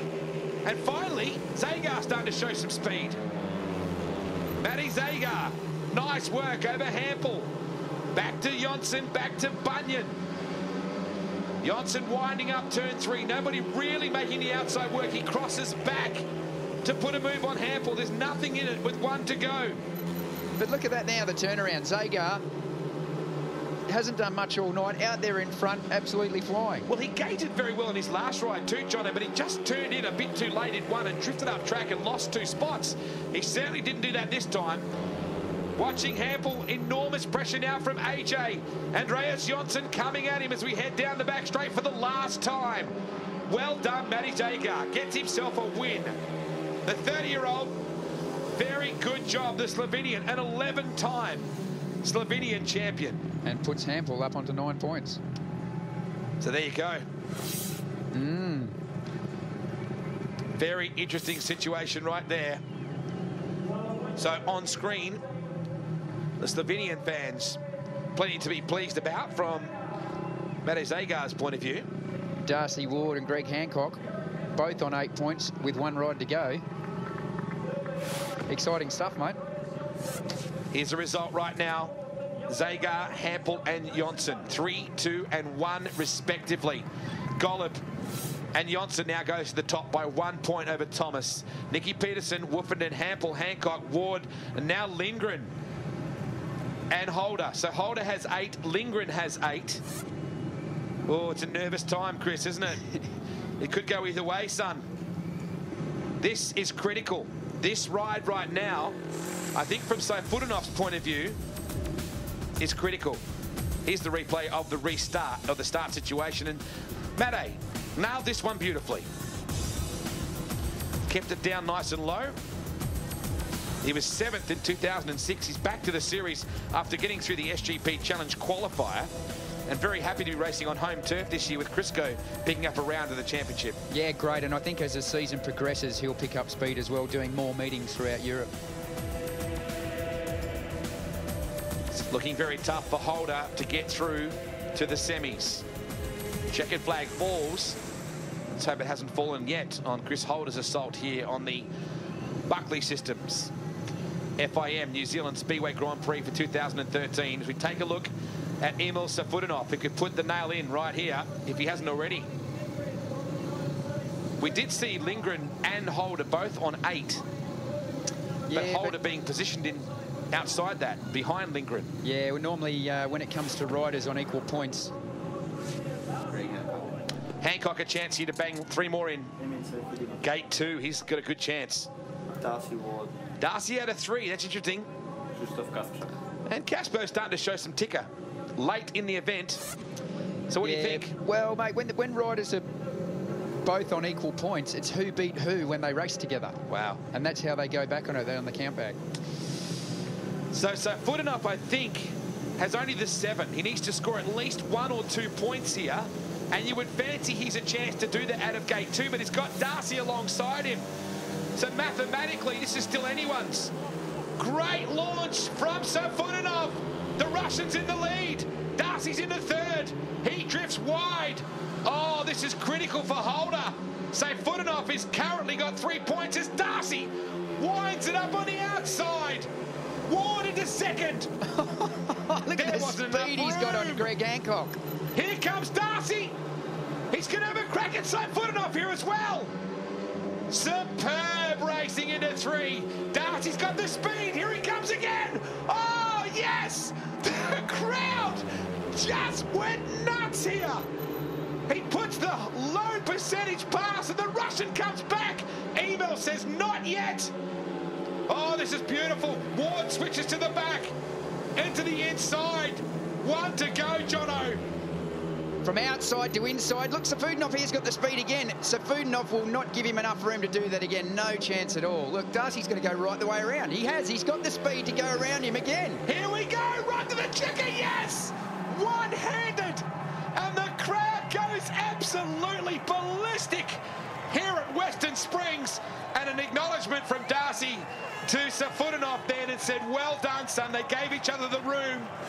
Exactly like we saw Hampel and Safutinov last year. Same kind of race. And everyone's been pumping Darcy up. Like I said, sometimes just let him get on with his racing. But exciting stuff like that, which isn't a one-off, to see this guy do that. Yeah, he's pumped. Wow.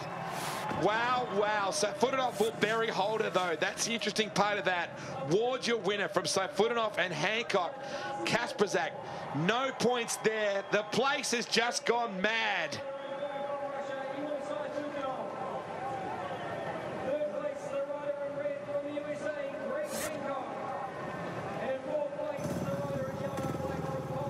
Everybody doing the points. You can see them looking down their programs, trying to work it out. That's why he's one of the most explosive riders in the world. And, oh, Chris, yeah, the look on his face says it all. Am I in or am I not? Funny at that start as well, mate. Everyone wasn't so still. There was a bit of movement there at the start, but they let it go. Good Greg there on the inside sort of got trapped down low. And look how rough it is down there, John. Yeah, you don't really want to be riding through that if you can help it. But Darcy fishtailed big time out of the start. Look at him in 3rd position there, and he snaked all the way to the first bend. The thing went side to side. Oh, I found it quite pretty incredible that the fact that he went around Safutinov. Safutinov come back. He went under Safutinov. Then he went around again for the 3rd time. I didn't think he'd get a chance to go around again. Snatches the tear off, but he's already twisted the pin twice. And here's the final corner. Nothing in it. And Emil, to his credit, didn't squeeze him, gave him the broom, and the crowd went absolutely ballistic. I think Darcy was coming through from anywhere.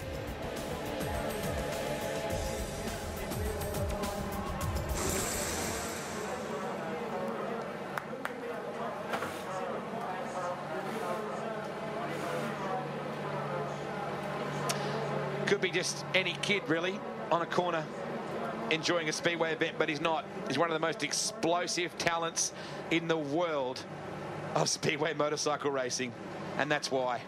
Incredible. Started off well, seems to be finishing well as well. The points coming up very shortly will be extremely interesting as we now get to dusk here at Auckland, New Zealand, for the second running of the Buckley Systems 2013 New Zealand Speedway Grand Prix. It has been a great event, Jono. We're coming up to semi-final time here shortly. The business end of it all, Wade. Yeah. Has there ever been a quiet point at all? Since we cracked it open in the first heat, they've had to get after it, haven't they? And hard. There's been no easy rides. So Chris sucking down some monster. It's a nervous wait for him. I can't see that he's going to make it through. No, I don't think there's any weight, mate. There was just that one heat race where you were concerned about his bike. Where you just felt that he didn't have that bike speed. Well, no, not just that. He didn't look right on the bike. He didn't look like his normal self. Whether he wins or loses, he's always riding the wheels off the bike. He didn't look like that. And then as soon as he pulled up, he was shaking the bike, looking down at it, and he was checking things on around the handlebars and the headset. So if something was loose or not correct, he wasn't being able to ride it properly. Not making excuses at all, but it looked like that from me. Semi-final number 1. Here's the standings. Now, Chris Holder's in. Is that the way he's positioned? Looks like he's in. Ward, Johnson, Gollop, Peterson, Hancock, Woofenden. What a result for Ty. Hampel, and has Chris Holder snuck in?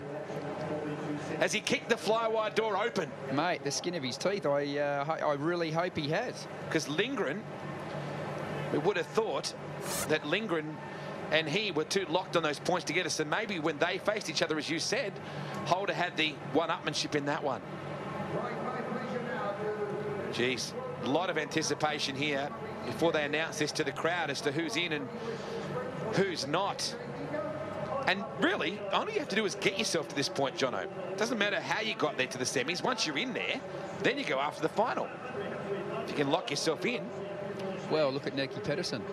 Yeah. Started off with 2 noughts, 3 wins. He's in and can still in contention to go out and win the Grand Prix. After the first 2 rides, you wouldn't have put money on him doing anything, would you? We're still looking too at how Gate 3 and 4 have played their roles in victories here this afternoon and how critical that's going to be. Now, the guys get lane choice very soon as well, Jono. How does that work? Depending on what points that you've finished on, obviously the more points you get first choice. So, Jono, explain how this works here. Well, the guys can go up there. Whoever's got the highest points goes up and chooses what gate he wants and then goes down for that heat. They split the guys up over 2 heats. So, Darcy Wood and Andreas Johnson, the top 2 point scorers, they'll be in first one and the second one. So, 1st, 4th, 6th and 7th in points right now. Yes. They will be, here we go, Darcy Ward, as a result, being the highest point span. He will now make the choice. He picks gate 1. No surprises there. Yep. I think it should be AJ here or Nicky. That's Nicky Peterson. He'll make the gate choice here. And he'll usually put this on his excellent logo, as he usually does. There he goes. Puts it on his arm. Very clever how he does that. He picks gate 2. Again, no surprises. Now, spare a thought for Ty. He's not going for gate 4, I'm sure of it. Gate 3. He's picked it up. Good Learned from the big boys. He did, didn't he? Good work. So, well, Yarrick says, I guess I got gate 4. Yeah, you just go through the motions then, but it's all part of the deal. You get your gate 4 and away you go. Puts it next to his Red Bull drink bottle. So Yarrick going to have to do it hard from there. So too is Ty. Spare a thought for Ty. He's got Nicky and Darcy in gate 1 and 2. So that's the way that you'll see them line up in this first semi-final. Darcy Ward, gate 1. Nicky Peterson, gate 2. Ty Woofenden, gate 3. And Yarrick Hampel, gate 4. So, semi-final number 2. Andreas Johnson will get the first pick, being the next highest point scorer after Darcy. He picks gate 1, no surprise. This will be Thomas Gollop now. Surely he won't pick gate 3. No. Not a huge amount of anticipation or drama around this. And Greg Hancock... He should pick gate 4 just to mess with us. Is he going to? No. Is it great now? Chris Holder is in. And it's out of gate 4. Hey, but he's still there. Yeah, I know he's still there, but God damn, it's hard. Talking 5 minutes ago, said that he was out, and he's still in. He's still in the hunt. He's starting out of Palmerston, though, mate. She's a long way off the quick line, isn't it, gate 4? That's how they'll line up in that second semi. So he slides in, as you said, made it in by the width of a Monster Energy sticker. Here's what's coming up ahead of us.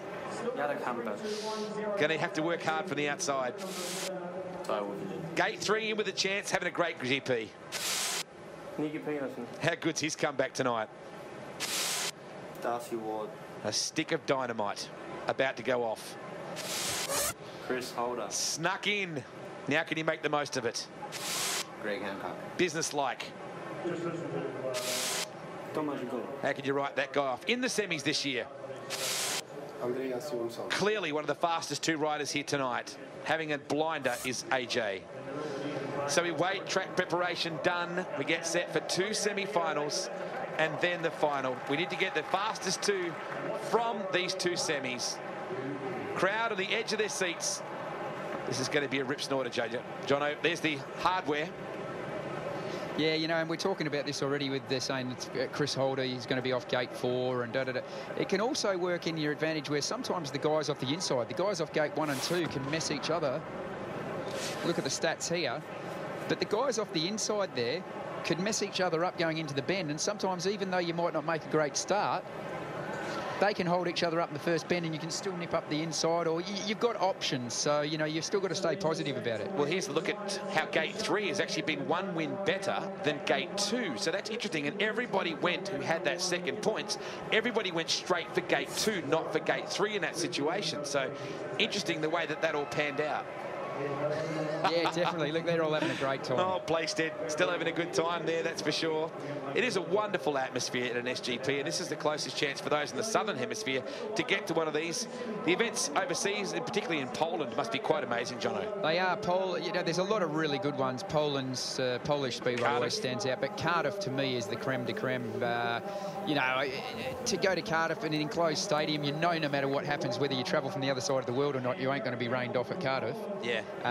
Whether you ride your bike in 220 kilometres from a couple of days before, like Ty Woofenden's going to do. Yeah, definitely. You might be riding in the rain on the push bike, but he won't be when he gets there for the business. But Cardiff as well, you come out of the stadium and you walk out into the shops and the retail stores, and it's like being in the, well, it's being in the middle of a major city, and the Speedway track's there. You don't, once you get to Cardiff for the weekend, you do not need to drive a car for the next 2 or 3 days. It's just a great party atmosphere, the track, everything about it. They've built it into a great event, and I think anyone, the Speedway fan or not, if you're half interested, go and have a look at that one because it's a ripper. So looking at these semis, is there anybody that you're surprised to see in it or surprised not to see in it, Jono? No, I'm not, mate. I probably expected... I was really thinking that Freddie Lindgren would have been in there. Emil Safudinov early on, I thought he was going to do something there. Limback. But as we say, we keep saying any of these guys can win. So when you've got a star-studded field like this, you've got to have, quite often throughout the year, there's going to be someone outside the top 8 that you think should have been in there. As usual, the quiet before the storm for Thomas Golub. Hold it to the max, they say. We're getting set for the first semi. Going to be a screamer.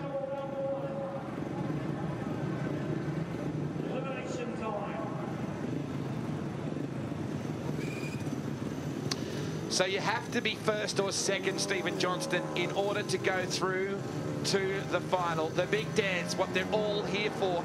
Championship points get collected throughout the course of the evening. You still get points for being in the semi and indeed in the final, but your championship points throughout the night continue no matter what.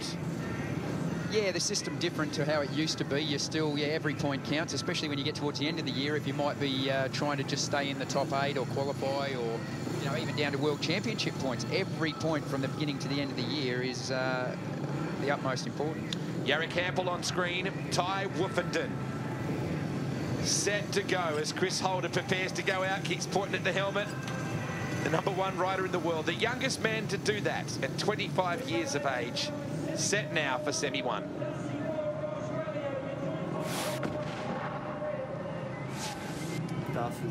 Gate 1. What can he do with the young Turk? Ty's punching and punching on. Has the capacity to do something pretty spectacular here, does the Hammertan? Look, as much as Darcy deserves to have the choice and be off gate 1, and I want to see him go out there and, you know, do his best, like he always does, wouldn't it have been a lot more exciting if we'd had Darcy off gate 4 and we knew he was going to have to work for it? You know what I mean? He's still got to do the right thing off 1, but having the odds against him would have been quite exciting here. How does he go with pressure, Jono? Oh, this is a pressure situation right here. He's had a fair bit of pressure on him, you know, last season, and bits and pieces going on, and in his results, he seemed to handle it quite well. He was still on the gas. Here we go, Nicky Peterson, the eyes wide open as we go. Peterson, a great start. Darcy, a shocker, comparatively. Peterson, your leader. Look at Hampel. Here comes Yarrick. I said to you he'd be a rocket. Look at him on the outside, Yarrick Hampel. Darcy Ward outside the final right now. He's going to have to get by Nicky. Hampel, a screamer from gate 4. Well done, son. Now Darcy coming after Peterson. What a race, Stephen. It's all to play for here, son. And after the track prep there, I don't think that wide line where Darcy went around the outside is there now. They've just taken away that berm that he was using. I think after just having a crack there, he's realised that he's going to have to go out wide and cut back and try and straight line it down the inside of Nicky. Ty Wolfenden in that 4th position. I don't think Ty's going to get through. Darcy winds it up. It's going to have to be a superhuman last lap for Darcy Ward. Peterson running the consistent line through the middle. Darcy comes at him. I don't think he's got time, Jono, but what a ride from Yarrick. Holy cow, out of gate 4. Darcy runs the big one. He's going to miss the show. Peterson is through. Yarrick Hampel out of gate 4. And there wasn't much room down that back straight as well. The gap he went through up against the fence. Massive, massive ride. Holy cow. Hammer time here at Auckland. Well done. He's still pumping up. Darcy will be gutted. He didn't get a good start, Jono. It just did not come off the line. Peterson, a great launch. Here's the result. Hampel goes through. So does Nicky Peterson. Darcy Ward will end up missing out, and so too will Ty Wolfenden. He did a great job just to get there. Look at this, though. Like Darcy Ward, he's not in the final, okay, but he's still on 12 points. We're still looking to the World Championship down the year, and he's started off his Grand Prix campaign very, very well. What a start from that gate 4. It's not that you can overlook the guy because he's just a rocket, but not a good start. As soon as Darcy dropped the clutch, he lifted, then went sideways and didn't really make the most of gate 1. Like we're all saying gate 1's great, gate 1's great. We might have put the jinx on him, but look at this down the back straight, and Hampel then there. This is on this big track where you don't really need to turn it. You lean it over and just keep those wheels in line and get the speed. And I didn't honestly believe that Hampel had the speed to go all the way around Nicky Peterson in this corner. Look at him there. You know who probably enjoyed that ride better than anyone? The man is about to gate from 4 as well, Chris Holder. Yeah. He faces a similar situation. So Yarrick Hampel has just spoken very loudly to Chris Holder, not vocally, but with the bike, saying it can be done. And not just that, Hampel's just mucked all our stats up on gate 4, isn't he? Well, very inconsiderate, that. I wonder what they're going to pick now coming into the final, because they'll get that choice as well. So Nicky sitting down, what a dramatic difference, as you said. Started with 2 centres of a donut this morning, early today. Hey, and that's a show of a real champion to turn it around like that when you're under pressure. Semi-final number 2. Been on fire all night. Yeah, rock solid. Greg Hancock. How can you write that guy off? Chris Holder. How do you stop Holdo from the gate 4 position? It's a big ask. Look at all those monster hats on those guys. Andreas Jonsson probably feeling a bit insecure.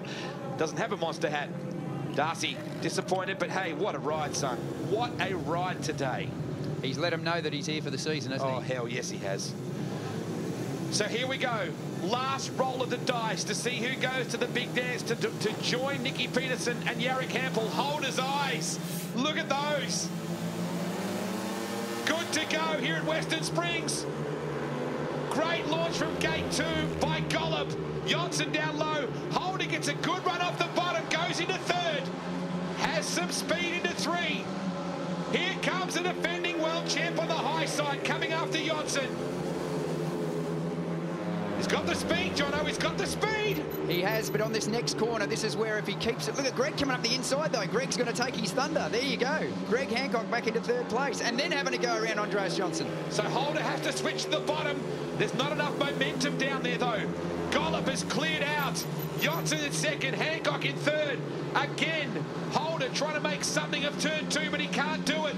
Hancock to the outside on Johnson. Here comes the 2010 world champion. The 2 oldest men in the GP looking to go 1 and 2. Holder, one last roll of the dice up high. Can't quite get enough off the turn. Oh, Hancock. Hancock's got there. Here comes Holder again. Well done, Hancock. He saves it. Between them, they're the oldest men in the GP and the craftiest. Gollop and Hancock are through, and some emotion from Gollop then. Well, he's in the final now, mate, where he should have been last year. Yeah. He's got a chance to win this thing. The Aussie fans on their feet to cheer Chris Holder regardless. Darcy Ward and Chris Holder not able to get through to the final. Hancock, that required a big set, didn't it? Had to go for it. I didn't think there was a chance of him getting through on that one. Critical, that outside move on Johnson. So Gollop and Hancock go through. There's the point situation. Gollop now the leader overall from a championship point of view with 13 over Ward and Hampel.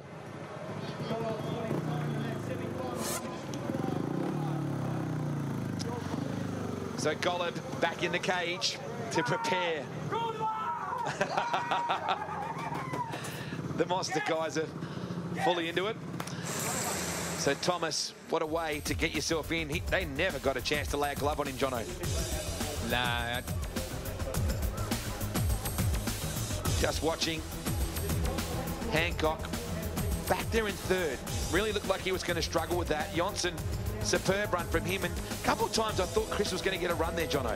Yeah, so did I, mate. And then with Andreas Johnson, as he came around that last bend as well, from being in a position where he is now, I'm quite sure he had a bit of machinery problems there. Critical situation. Have a look down the pits after. You just saw Johnson look down, actually. Watch him come off this turn. If we get a shot of him, you can see him shut it down and look down. So, yeah, I'm pretty sure he had that problem. And there is the elation of Thomas Gollop.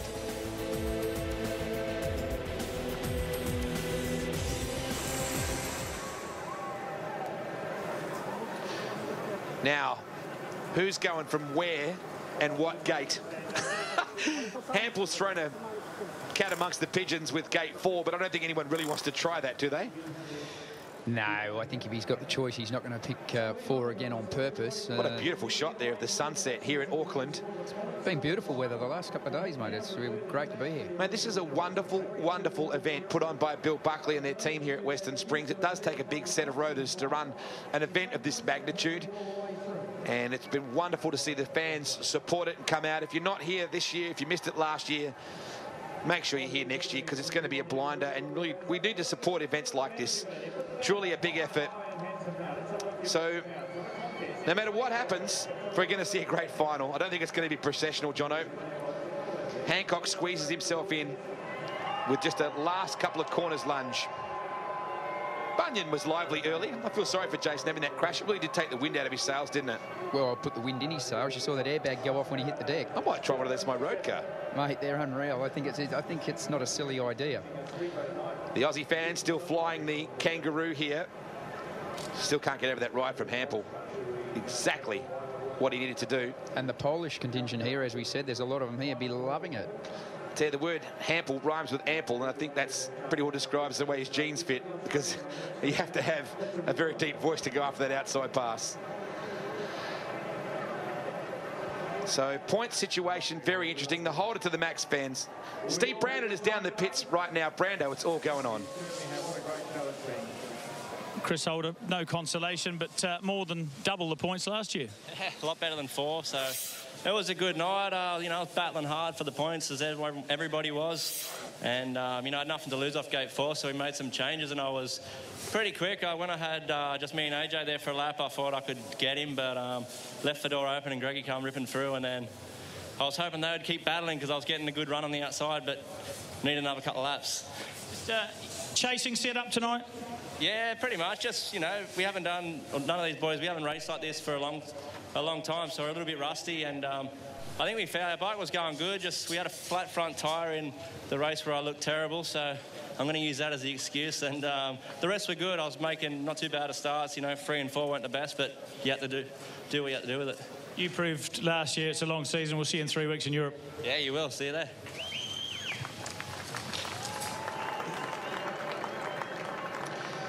Interesting that point he just made then, Jono. You said it yourself. You felt he had some headstand problems or something like that with the bike, and he just clarified it then, a flat front tyre. Yeah, so yeah, definitely he wasn't making excuses, I wasn't, but I knew there wasn't something right there for him. But also, Chris hasn't done a lot of racing. He's one of the guys that didn't go back. He hasn't been to Europe or to the UK to do any meetings this year. He stayed out here to, you know, practice a little bit, stayed out in Australia, practiced and got ready over his knee injury.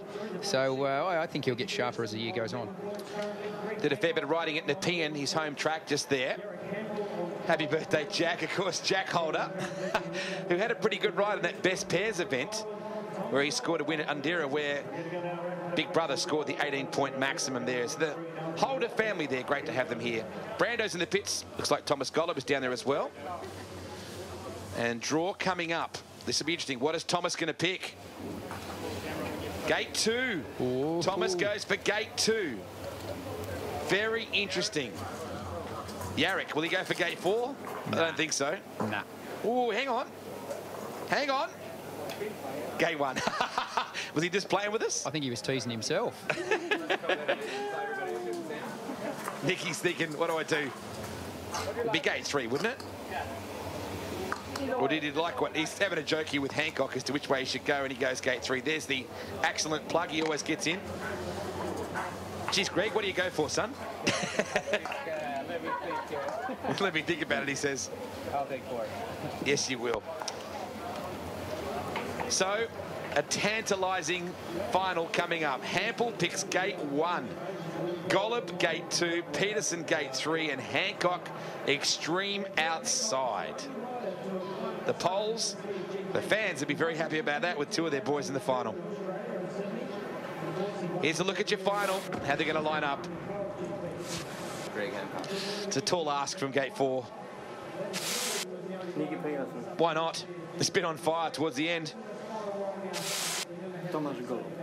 Out of Gate 2. Very interesting. Yarrick Campbell. From Gate 4 to Gate 1. Can you make them both sting, Jono? Yeah, I think he can do it off Gate 1, but it's just whether he's mentally tough enough to know, you know, Golub's been one of his heroes. Obviously, he's a major competitor of his now, but when he was a young fella, Golub being one of his heroes and iconic in Polish Speedway, Yarrick Hampel's got to be strong as an ox and just think, I don't care if it's Thomas Golub or the Milkman or whoever it is, I'm going to make the most of Gate 1 and not give him an inch. I know that Peterson's got a lot of fans, but I didn't know that one actually carries another one around. Yeah, he's done it for years. He's done that. He uses pretty much of a similar setup that we use cooling the engines and the clutches down on himself just to keep cool. It's just a battery-operated fan. Obviously, it's not a hairdryer. No, and if it is, it worked real well. It got rid of all his hair. Did you see that? There's a bit of tension. Yeah, it's great, isn't it? Guy just dropped the shoulder on him a little bit of contact, and That's Nicky beautiful. gave him the big glare. Let's have a bit of biffo before we get on the bike. That might be what Nicky needs. That'd be great. Hey, I'd feel sorry for the other boys. If someone gave Nicky a rough up before he got on the track, imagine how angry he'd be. How could we get a replay of that? Yeah, no. That was gold. So Hampel, there he is, right alongside him, already kitted up and good to go. So there is that cooling fan. Sure, he doesn't take that on the plane with him. He's just at the racetrack, yeah? He's the Polish fans.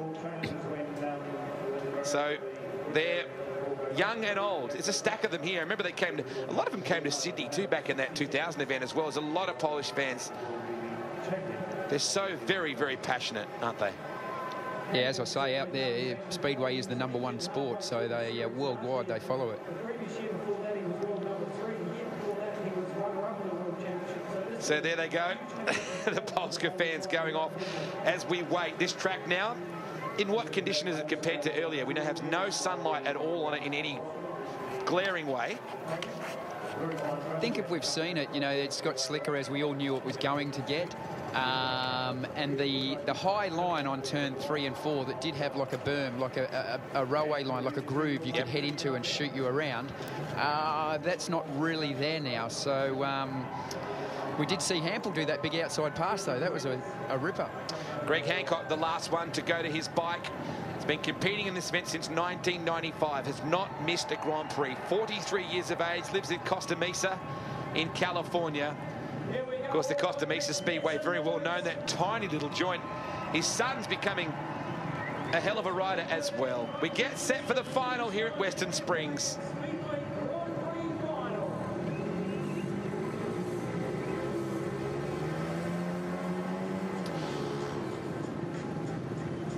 Here we go, Peterson coming to the line. This is it. What an event it promises to be. A monster, you could very well say. All the distractions to the rest of the world a million miles away from these 4 men as they seek to win the Buckley Systems 2013 FIM New Zealand Speedway Grand Prix in front of a packed house. Who do you like, Jono? Mate, the way Hampel rode in that last heat and being off gate 1, I'm still a little baffled that Thomas Golub gave anyone an inside run in him with 1 at the moment, but I'm sure there's a method in his madness. Absolutely. He'll probably prove me wrong immediately, but Hampel's looking real quick to me.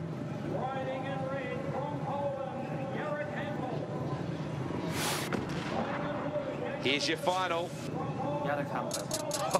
What a prospect. He did it for a reason, as you said. Why not? Greg Hancock. Can you go the big one on the outside, Grin? This is going to be great. Hampel's certainly the baby of the field in this one too, Jono. Yeah, but still very experienced, you know. Yeah. He's been up there. He's had a 2nd and a 3rd in the World Championships. A couple of years of injury, so I think he's back on the up again. This is a repeat of Heat 5 when you look at it. These guys all met. He broke an ankle in Copenhagen, this guy. Missed 3 months or 5 rounds of the competition, did Jarek Hampel. A 5-time Speedway World Cup member. Here we go. There he is, gate 1. Hammer time, Jarek Hampel alongside Golub. Peterson, not a good launch for Hancock. Hampel gets the lead. Golub through the middle. Peterson will come back at him. No. Golub is too quick out of 2. Hampel is gone. Now Peterson has a speculator on the inside. Golub closes the door. Here we come, back down to the main straight. 1 down, 3 to run. Golub still in that 2nd spot, right up on the wheel of Hampel. As Golub did in a couple of races last year, though, it took him a lap or 2 to get going, but he builds the speed up. He slowly builds up his momentum, and by the 3rd or the last lap, watch him go. Hampel's really going to have to be on his ball here. Polish fans will be just waiting to get the 1-2 in if they can. Peterson in 3rd. Hancock a distant 4th. Now he drops to the bottom to try and pick up 3rd. 1 lap to go. Jarek, he came out of gate 4 in the semi, and he wowed everyone. They're not going to catch him here at Western Springs. It's hammer time here at the Springs.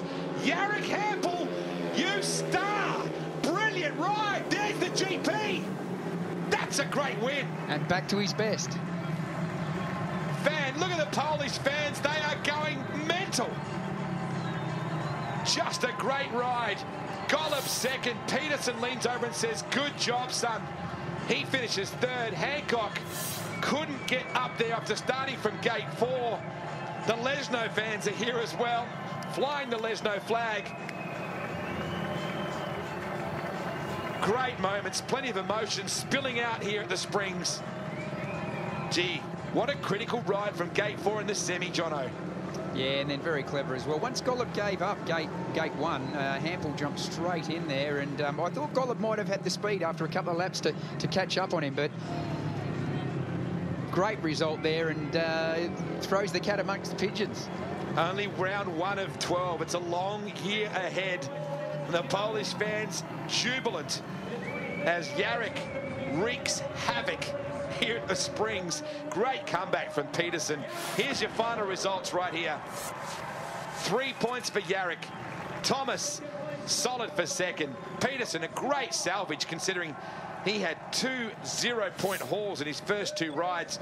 Championship-wise, Yarrick and Thomas locked at the top here. Darcy Ward still third, even though he didn't make the final. Peterson locked in with him in third, then Johnson, then Hancock. Ty Woofenden, great result for Ty this weekend. Yeah, happy with that, and he'll build on it through the year. He keeps himself focused and he keeps on the track he's on. Yeah, he'll have a good year. Now he gets to ride through the centre green. Nobody has done this all week. They keep this infield very nice and lush, but he's about to ride with the other podium straight down the middle towards the winner's prize. What an amazing result. He's a cool cat.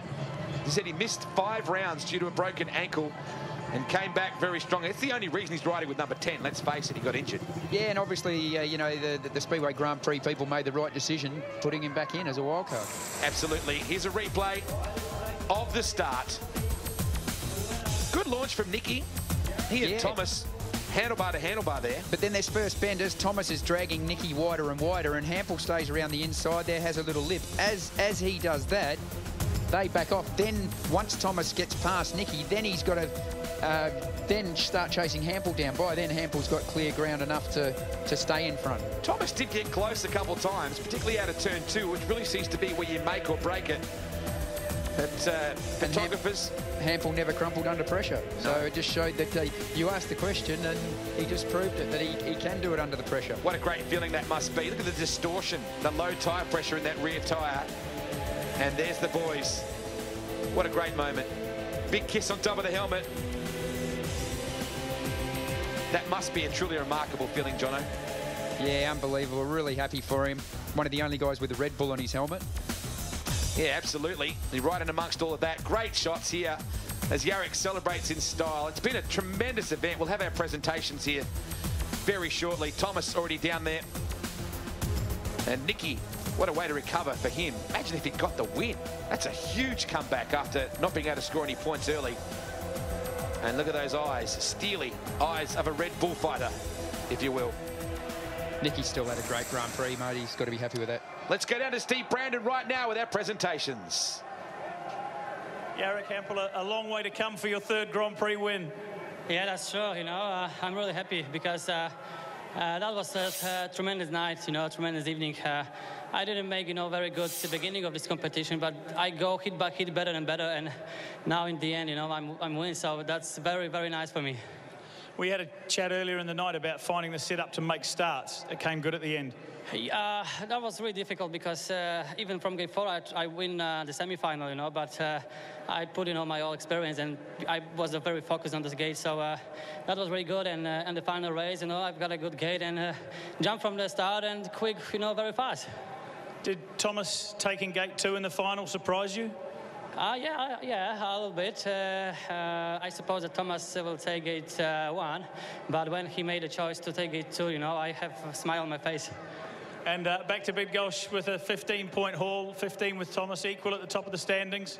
Great start to the year. Yeah, that's true, especially after, you know, after the last season, after my injuries, you know, I get back on the good level again and I feel good. So please cross the finger and I try to do a good job this year.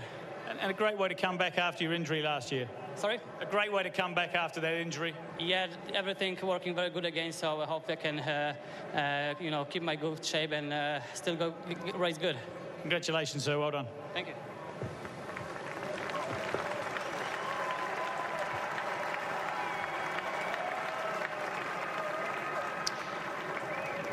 So championship points, as you heard Steve Brandon just say, a good 15-point haul alongside the man that's his hero, or certainly was, Hampel, 15, Golub, 15. Nicky Peterson and Darcy Ward tied on 3rd with 12.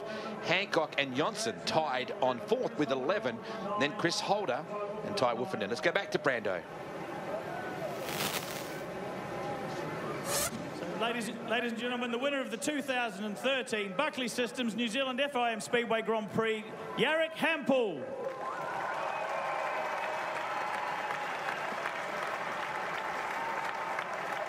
Ladies and gentlemen, now please be upstanding for the national anthem of Poland.